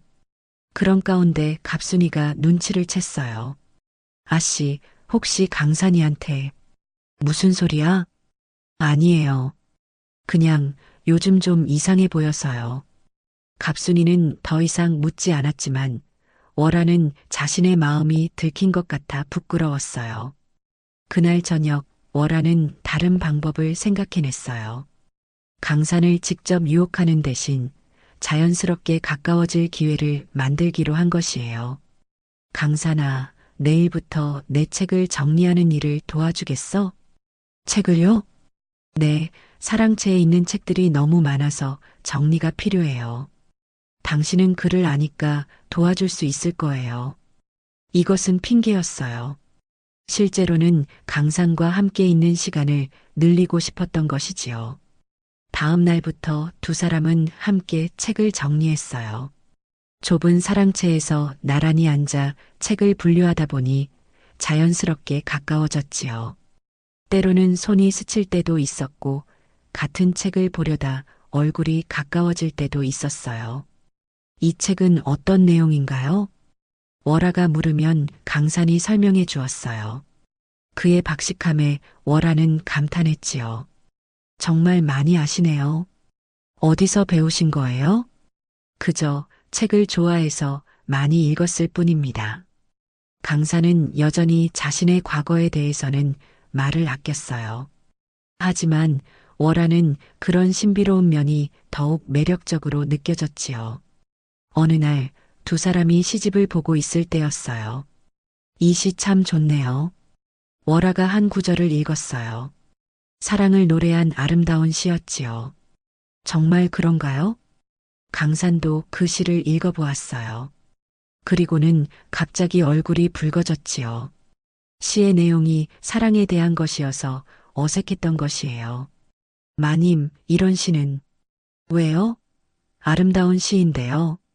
월아는 일부러 강산 쪽으로 몸을 기울이며 시를 다시 읽었어요. 그녀의 목소리가 부드럽고 감미로워 강산은 가슴이 두근거렸지요. 이런 식으로 며칠이 지나자 두 사람 사이의 거리가 많이 줄어들었어요. 강산도 더 이상 월아를 피하지 않았고 자연스럽게 대화를 나누었지요. 며칠 후 월아는 참다 못해 강산을 불렀어요. 강산아, 이리 와서 앉아라. 강산은 조심스럽게 다가왔지만 여전히 거리를 두고 앉았어요. 도대체 할 줄 아는 게 무엇이오? 월아의 타박스러운 말에 강산은 고개를 숙였어요. 송구스럽습니다, 마님. 집안일도 서툴고 밭일도 서툴고 그럼 대체 뭘 할 줄 아는 거요? 그때 강산이 조용히 입을 열었어요. 소희는 글을 좀 압니다. 글? 네, 그리고 그림도 조금. 월아는 흥미가 생겼어요. 그럼 한번 보여보시오. 강산은 잠시 머뭇거리더니 일어나서 사랑채로 갔어요. 곧 문방사오를 가져왔지요. 먼지 하나 없이 깨끗한 붓과 벼루, 그리고 고급 화선지였어요. 강산은 조용히 먹을 갈기 시작했어요. 그 손놀림이 예사롭지 않았지요. 먹을 갈고 붓을 들어 종이 위에 대는 순간 그의 분위기가 완전히 달라졌어요. 붓끝이 종이 위를 흘러가자 매화가 피어났어요. 가지 하나하나가 살아있는 듯했고 꽃잎 하나하나에 생명이 깃들어 있었지요. 이어서 난초가 그려졌는데 그 우아한 자태가 바람에 흔들리는 것 같았어요. 월아는 숨을 죽이고 바라보았어요.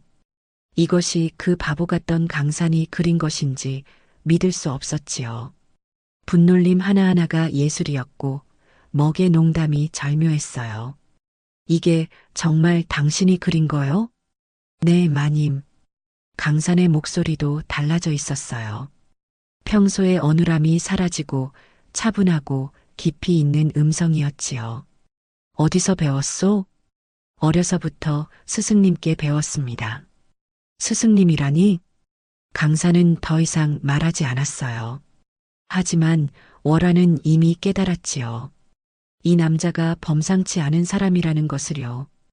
다음 날 월화는 강산의 그림을 들고 고을의 화공을 찾아갔어요. 이 그림값이 얼마나 될까요? 화공은 그림을 자세히 보더니 놀란 표정을 지었어요. 이게 누가 그린 겁니까? 그게 왜요? 이 분놀림, 이 기법, 궁중 화원의 솜씨입니다. 최소한 20냥은 받을 수 있을 것 같은데요. 월화는 가슴이 뛰었어요. 20냥이라니 호리병값과 똑같았지요. 하지만 동시에 의문이 생겼어요. 궁중 화원의 솜씨라니 강산이 대체 누구일까요?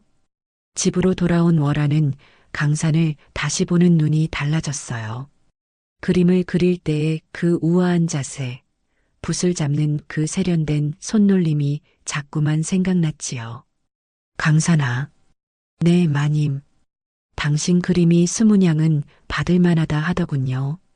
강산의 얼굴에 놀람이 스쳤어요. 그럼 이제 가야겠군요. 왜요? 벌써 며칠 안 됐는데 빚을 다 갚았으니. 아니에요. 월화는 급히 말을 막았어요. 강산이 떠날까 두려웠던 것이에요. 그림은 팔지 않겠어요. 너무 아까워서요. 그럼 대신 다른 일을 해주세요. 제 어깨가 아픈데 매일 주물러 주시면 안 될까요? 이것은 핑계였어요. 실은 강산을 곁에 두고 싶었던 것이지요. 알겠습니다, 마님. 이렇게 해서 강산은 계속 월화의 집에 머물게 되었어요. 매일 저녁이면 월화의 어깨를 주물러 주었는데 그 손길이 어찌나 부드럽고 따뜻한지 월화는 몰래 가슴이 두근거렸지요. 강산의 손이 어깨를 만질 때마다 전율이 온몸을 흘렸어요. 그의 체온이, 그의 숨결이 가까이 느껴졌지요. 월화는 그 시간이 영원히 계속되었으면 좋겠다고 생각했어요. 마님, 이 정도면 될까요? 아니에요. 조금 더. 월화는 일부러 시간을 늘렸어요. 강산과 함께 있는 시간이 그녀에게는 가장 행복한 순간이었으니까요. 어느 날 월화와 강산이 장터에 나갔을 때의 일이었어요. 한 여인이 사내들에게 둘러싸여 울고 있었지요. 돈을 갚아라. 언제까지 미룰 셈이냐? 제발 조금만 더 기다려주세요. 곧 갚겠습니다. 그런 소리 듣기 지겹다. 사내들 중 하나가 여인을 밀쳤어요. 여인은 땅에 넘어지며 울음을 터뜨렸지요. 그때 강산이 앞으로 나섰어요. 그만두시오. 뭐야, 이놈은? 사내들이 강산을 노려보았어요. 하지만 강산은 물러서지 않았지요. 여인을 괴롭히는 것은 옳지 않소. 웃기는 소리 하네. 너 같은 거지가 무슨. 사내가 주먹을 들어 강산을 치려 할 때였어요. 갑자기 검은 갓을 쓴 무사들이 바람처럼 나타났지요. 감히 누구를 건드리려 하느냐. 무사들의 칼이 번쩍였어요. 악한 사내들은 혼비백산하여 도망쳤지요. 그리고 무사들도 강산에게 고개를 숙인 후 사라져버렸어요. 월화는 깜짝 놀랐어요. 무사들이 강산을 보호하다니 이게 무슨 일일까요? 그 뒤로도 비슷한 일이 몇 번 더 있었어요. 강산이 공경에 처할 때마다 어디선가 무사들이 나타나 도와주었지요. 마치 그림자처럼 강산을 지키고 있는 것 같았어요. 월화는 점점 의심이 들었어요. 강산이 대체 누구이기에 무사들이 호위를 할까요? 그의 정체에 대한 궁금증이 커져갔지요. 어느 날 밤 월화는 강산이 사랑채에서 무언가를 하고 있는 것을 발견했어요. 가까이 가서 보니 달빛 아래에서 혼자 춤을 추고 있었지요. 그런데 그 춤이 예사롭지 않았어요. 마치 궁중 무용 같은 우아한 동작이었지요. 월화는 숨을 죽이고 지켜보았어요. 강산의 움직임 하나하나가 예술이었고 그의 자태가 마치 신성 같았지요. 평소의 어눌한 모습은 어디 가고 완전히 다른 사람 같았어요. 정말 누구일까? 월아의 의심은 점점 커져갔어요. 궁중화원의 솜씨, 우아한 춤, 그리고 무사들의 호의까지 이 모든 것이 우연일 수는 없었지요. 다음 날 월아는 용기를 내어 물어보았어요. 강사나, 정말 떠돌이가 맞아요? 네. 왜 그런 말씀을? 아니에요. 그냥 궁금해서요. 강사는 잠시 당황하는 기색을 보였지만 곧 평상시의 모습으로 돌아왔어요. 그런 중에도 두 사람의 관계는 계속 발전했어요. 어느 날 저녁 월아가 어깨가 아프다고 하자 강산이 주물러 주었는데 그 손길이 어찌나 부드럽고 정확한지 월아는 깜짝 놀랐어요. 어디서 이런 걸 배웠어요? 어머니가 몸이 안 좋으셔서 자주 해드렸거든요. 강산의 대답은 그럴듯했지만 월아는 뭔가 다른 느낌을 받았어요. 이런 정교한 안마법은 쉽게 배울 수 있는 것이 아니었으니까요. 그날 밤 월아는 강산의 정체에 대해 곰곰 생각해 보았어요. 여러 가지 정황을 종합해 보니 평범한 떠돌이가 아닌 것은 분명했지요. 하지만 정확히 누구인지는 알 수 없었어요. 며칠 후 또 다른 사건이 일어났어요. 장터에서 한 아이가 물에 빠졌는데 강산이 뛰어들어 구해낸 것이에요. 그런데 그 헤엄치는 솜씨가 보통이 아니었지요. 마치 용같이 물속을 헤엄쳐 아이를 구해냈어요. 대단하네요, 강산 씨. 물에서 자란 사람 같아요. 사람들이 칭찬했지만 월아는 또 다른 의문을 품었어요. 그런 헤엄 실력은 어디서 익힌 것일까요? 그날 밤 월아는 마침내 강산에게 직접 물어보기로 했어요. 강산아, 정말 솔직하게 말해줘요. 당신 정체가 뭐예요? 마님 무슨 말씀인지. 그림도 궁중 화원 수준이고 춤도 궁중 무용 같고 헤엄도 그렇게 잘 치고 보통 사람이 아니잖아요. 강사는 잠시 말이 없었어요. 그리고는 깊은 한숨을 쉬었지요. 마님, 저는 그냥 여러 가지를 배운 사람일 뿐입니다. 왜 계속 숨기려고 해요? 나를 믿지 못하는 거예요? 월아의 목소리에 서운함이 배어 있었어요. 강사는 그런 그녀를 보며 마음이 아팠지요. 그런 게 아닙니다. 다만 아직 때가 아니라서요. 때라니요? 언젠가는 모든 것을 말씀드릴 날이 올 겁니다. 강산의 말에는 깊은 의미가 담겨 있는 것 같았어요. 월아는 더 이상 묻지 않기로 했지요. 언젠가는 진실을 알게 될 거라고 믿었으니까요. 그 후로도 강산의 정체를 암시하는 일들이 계속 일어났어요. 어느 날은 한자로 된 어려운 문서를 술술 읽어냈고 또 어느 날은 복잡한 계산을 머릿속으로 척척 해냈어요. 평범한 떠돌이가 할 수 있는 일들이 아니었지요. 하지만 월아는 더 이상 캐묻지 않았어요. 강산이 누구든 자신에게는 그저 사랑하는 사람일 뿐이었으니까요. 그의 과거나 신분보다는 지금 이 순간이 더 중요했어요. 드디어 20날이 다가왔어요. 월아는 초조했어요. 강산이 정말 떠날 것인지 아니면 계속 머물 것인지 알 수 없었지요. 그날 저녁 월아는 용기를 내어 강산을 불렀어요. 강산아, 이리 와서 앉아라. 네, 마님. 달빛이 마루를 비추고 있었어요. 월아는 떨리는 마음으로 입을 열었지요. 내일이면 20날이 다 되는구나. 네, 그렇습니다. 그럼 정말 떠날 거야? 강사는 잠시 말이 없었어요. 그의 표정에도 아쉬움이 어려 있었지요. 마님의 은혜를 어찌 다 갚겠습니까? 은혜는 무슨 은혜야? 나도 좋았어. 월아는 용기를 내어 강산의 손을 잡았어요. 차라리 내 집에서 함께 살면 안 되겠어? 나는 당신이 좋아. 강산은 놀란 듯 월아를 바라보았어요. 마님, 정말이야. 처음에는 불쌍해서였는데, 이제는 정말 좋아해. 월아의 눈에 눈물이 맺혔어요. 진심이었지요. 내가 과부라서 부담스럽다면 그냥 함께 살아도 괜찮아. 세상 사람들이 뭐라 해도 상관없어. 강사는 한참 동안 월아를 바라보았어요. 그리고는 갑자기 크게 웃었지요. 하하하. 월아는 당황했어요. 자신의 고백을 비웃는 것일까요? 왜 웃어요? 미안합니다, 마님. 그런 뜻이 아니라. 그때였어요.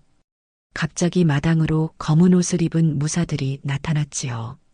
이번에는 여러 명이었고 그들의 기세가 심상치 않았어요. 세자 저하 때가 되었습니다. 세자? 월아는 깜짝 놀라며 강산을 바라보았어요. 세자 저하, 궁으로 돌아가셔야 합니다. 무사들이 강산에게 절을 올렸어요. 월아는 현실을 받아들일 수 없었지요. 세자라니, 그럼 당신이? 강산, 아니, 세자는 미안한 표정으로 월아를 바라보았어요. 죄송합니다, 마님. 저는 왕세자입니다. 월아는 가슴이 철렁 내려앉았어요. 땅에 엎드려 떨기 시작했지요. 죄송합니다, 전하. 소녀가 감히 자신이 왕세자에게 고백을 했다는 사실이 온몸을 불태웠어요. 죽을 죄를 지은 것 같았지요.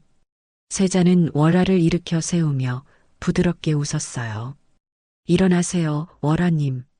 모르고 한 일이니 죄가 아닙니다.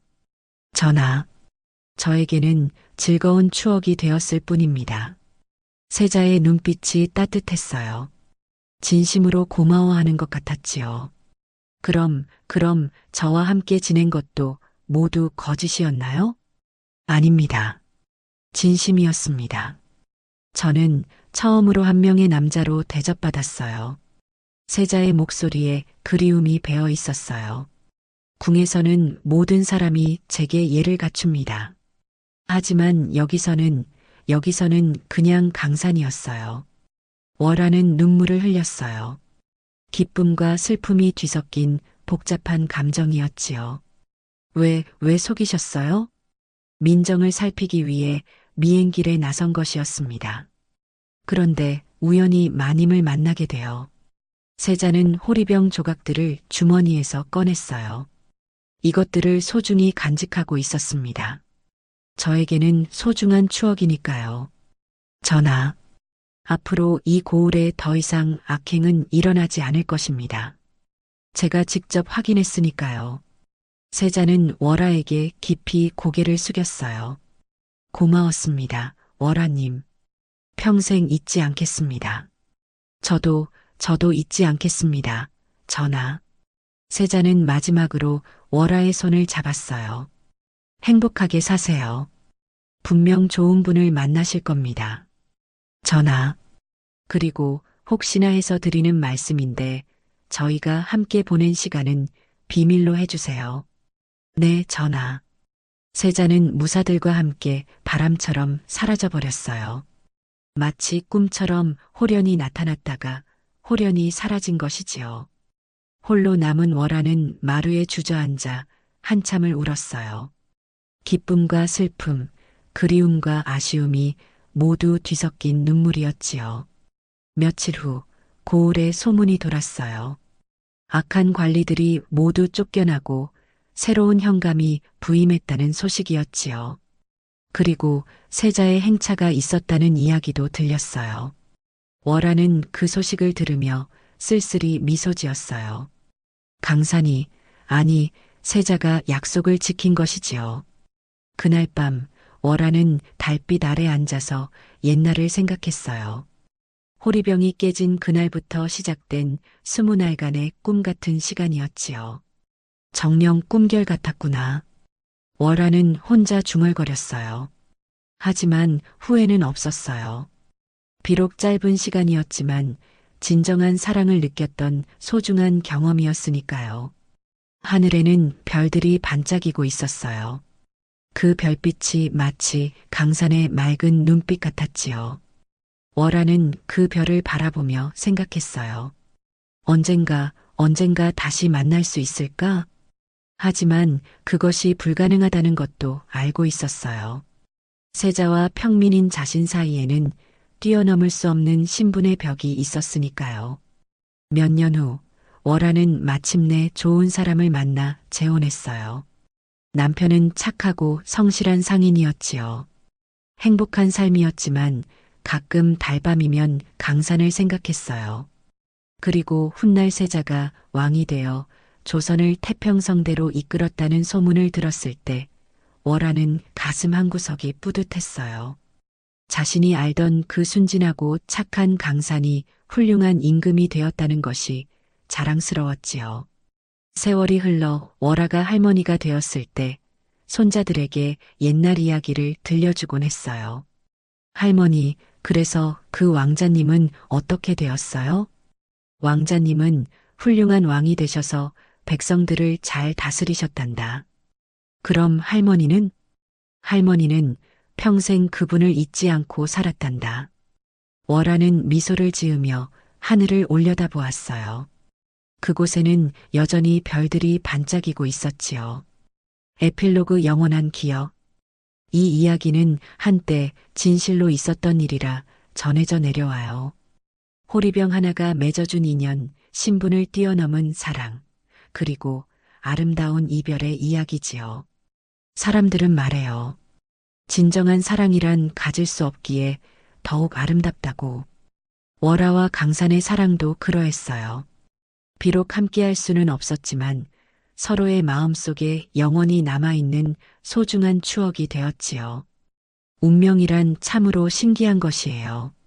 한순간의 우연한 만남이 평생의 추억이 되기도 하고 짧은 인연이 영원한 사랑이 되기도 하지요.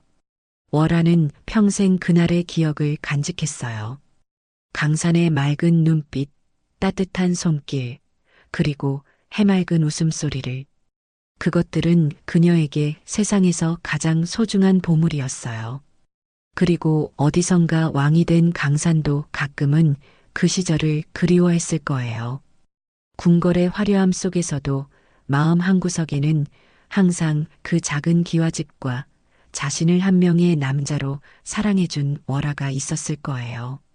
사랑이란 소유하는 것이 아니라 기억하는 것이라고 했지요. 두 사람의 사랑은 비록 이루어지지 못했지만 서로의 마음 속에서 영원히 살아 있었어요. 그런데 이 이야기에는 후일담이 있답니다. 월화가 할머니가 된 어느 날, 한 늙은 행상이 그녀를 찾아왔어요. 그는 예전에 호리병을 판 바로 그 행상이었지요. 마님, 혹시 기억하시는지요? 예전에 호리병을 파신. 아, 그때 그분이시군요. 어쩐 일로. 실은 그 호리병에 대해 말씀드릴 것이 있어서요. 행상은 신비로운 미소를 지으며 말했어요. 그 호리병은 사실 평범한 물건이 아니었어요. 진짜 신선이 쓰던 것으로 운명의 실을 엮어주는 신비한 힘이 있다고 전해져요. 그럼 우리의 만남도? 그렇습니다. 호리병이 깨지면서 그 안에 담긴 운명의 기운이 두 분을 이어준 것이지요. 월화는 깜짝 놀랐어요. 그 모든 것이 우연이 아니었다는 뜻이었으니까요. 그런데 왜 이제야 말씀해 주시는 거죠? 때가 되었기 때문이에요. 이제 마님도 그 진실을 알 수 있을 만큼 성숙해지셨으니까요. 행상은 작은 주머니 하나를 건네주었어요. 이것은 그 호리병의 마지막 조각이에요. 소중히 간직하시기 바라요. 월화가 주머니를 열어보니 푸른 빛을 내는 작은 조각이 들어있었어요. 그 빛을 보는 순간 예전의 기억들이 생생히 되살아났지요. 그분은 어떻게 지내시는지 아세요? 훌륭한 왕이 되어 백성들을 위해 애쓰고 계셔요. 그리고 가끔은 마님을 그리워하신다고 들었어요. 행상의 말에 월화의 눈가에 눈물이 맺혔어요. 그분도 나를 기억하고 계시는군요. 진정한 사랑은 절대 잊혀지지 않는 법이에요. 행상은 그 말을 마지막으로 사라져버렸어요. 마치 신선처럼 홀연히 나타났다가 홀연히 사라진 것이지요. 그날 밤 월화는 그 조각을 들고 하늘을 바라보았어요. 별들이 반짝이고 달이 밝게 빛나고 있었지요. 그리고 어디선가 바람에 실려온 듯한 향기가 코끝을 스쳤어요. 마치 강산의 체온 같은 따뜻한 향기였지요. 아직도 연결되어 있는 걸까? 월화는 혼자 중얼거렸어요. 그리고 그 조각을 가슴에 품고 평생 간직했답니다. 세월이 더 흘러 월화가 세상을 떠날 때 그 조각은 신기하게도 하늘로 날아올라 별이 되었다고 해요. 그리고 그 별은 지금도 밤하늘에서 반짝이며 세상의 모든 사랑하는 이들을 지켜보고 있다고 해요. 사람들은 그 별을 사랑별이라고 부르며 사랑에 빠진 연인들이 그 별을 보며 소원을 빌면 이루어진다고 믿고 있어요. 그리고 그 별빛 아래에서는 신분의 차이도 시간의 간격도 모두 사라진다고 해요. 이렇게 해서 달빛 아래 호리병의 이야기는 끝이 나요. 하지만 사실 이것은 끝이 아니라 새로운 시작이기도 해요. 월화와 강산의 사랑은 비록 현실에서는 이루어지지 못했지만 그들의 마음 속에서 그리고 후의 사람들의 기억 속에서 영원히 살아있으니까요. 이 이야기를 들려주는 이유는 단순히 옛날 이야기를 전하기 위해서가 아니에요. 오늘을 사는 우리들에게도 깊은 의미를 전해주기 위해서예요. 첫째, 진정한 사랑의 힘에 대해서예요. 월화와 강산의 사랑은 신분의 차이를 뛰어넘었어요. 왕세자와 평민이라는 하늘과 땅만큼 다른 신분이었지만 사랑 앞에서는 그저 한 남자와 한 여자였을 뿐이지요. 이것이 사랑의 위대함이에요. 사랑은 모든 경계를 허물고 모든 차이를 뛰어넘는 힘이 있어요. 둘째, 순간의 소중함이에요. 그들이 함께 보낸 시간은 겨우 20날이었어요. 하지만 그 짧은 시간이 두 사람에게는 평생의 보물이 되었지요. 우리 인생에서도 이런 소중한 순간들이 있어요. 길지 않더라도 진심으로 사랑하고 진심으로 행복했던 그런 순간들 말이에요. 셋째, 아름다운 포기에 대해서예요. 월화와 강산은 서로를 사랑했지만 함께할 수 없다는 것을 알았어요. 그래서 아름답게 헤어졌지요. 때로는 붙잡는 것보다 놓아주는 것이 더 큰 사랑일 수 있어요. 상대방의 행복을 위해 자신의 욕심을 내려놓는 것, 그것이 진정한 사랑이 아닐까요? 넷째, 기억의 힘이에요. 두 사람은 헤어졌지만 서로를 잊지 않았어요. 그 기억이 그들에게 힘이 되었고 삶의 위안이 되었지요. 우리도 살아가면서 소중한 사람들과 헤어질 때가 있어요. 하지만 그 사람들에 대한 기억은 우리 마음속에 영원히 남아있답니다. 다섯째, 운명에 대한 믿음이에요. 호리병이 깨진 것도 두 사람이 만난 것도 모두 운명이었어요. 우리 인생에도 이런 운명적인 만남들이 있지요. 그 만남들을 소중히 여기고 감사하는 마음을 가져야 해요. 여섯째, 희망의 메시지예요. 비록 이 세상에서는 함께할 수 없었지만 하늘의 별이 되어 영원히 함께한다는 것은 희망의 메시지예요. 사랑하는 사람을 잃었을 때 그들이 완전히 사라진 것이 아니라 다른 형태로 우리 곁에 있다고 믿는 것은 큰 위안이 되지요. 이 이야기는 또한 조선시대의 문화와 정서를 보여주기도 해요. 엄격한 신분제 사회에서도 사랑은 존재했고 그 사랑의 아름다움은 시대를 뛰어넘어 전해져 내려오고 있어요. 월화의 당당함과 강산의 순수함은 그 시대 사람들의 마음을 보여주는 거울이기도 하지요. 그리고 무엇보다 이 이야기는 우리에게 사랑의 용기를 줘요. 월화처럼 먼저 마음을 표현하는 용기, 강산처럼 상대방을 위해 물러서는 용기, 그리고 두 사람 모두처럼 아름답게 기억하고 그리워하는 용기 말이에요. 마지막으로 이 이야기는 현실과 이상의 조화에 대해서도 말해줘요. 두 사람은 현실적으로는 함께할 수 없었지만 이상적으로는 영원히 함께하고 있어요. 우리 인생도 그래요. 현실의 한계를 인정하면서도 이상을 포기하지 않는 것, 그것이 인간다운 삶이 아닐까요? 오늘날에도 월화와 강산 같은 사랑을 하는 사람들이 있을 거예요. 신분의 차이 대신 다른 장벽들이 있을 수도 있고, 호리병 대신 다른 인연의 고리가 있을 수도 있지요. 하지만 본질은 같아요. 진심으로 사랑하고 서로를 위해 희생하고 아름답게 기억하는 것. 그러니까 이 이야기를 듣는 모든 분들이 자신만의 호리병을 찾으시기 바라요. 그리고 그 호리병이 깨지더라도 실망하지 마세요. 그것이 새로운 인연의 시작일 수도 있으니까요. 월화와 강산처럼 용기 있게 사랑하고 아름답게 기억하는 그런 사랑을 하시기 바라요. 사랑은 소유하는 것이 아니라 나누는 것이고 영원히 간직하는 것이라는 이 이야기의 메시지가 여러분의 마음에 작은 씨앗이 되어 아름다운 사랑의 꽃을 피우기를 바라요. 그리고 밤하늘의 별을 볼 때마다 월화와 강산의 이야기를 기억해 주세요. 그들의 사랑이 여러분의 사랑에도 축복이 되기를 바라며 이 옛날 이야기를 마쳐요.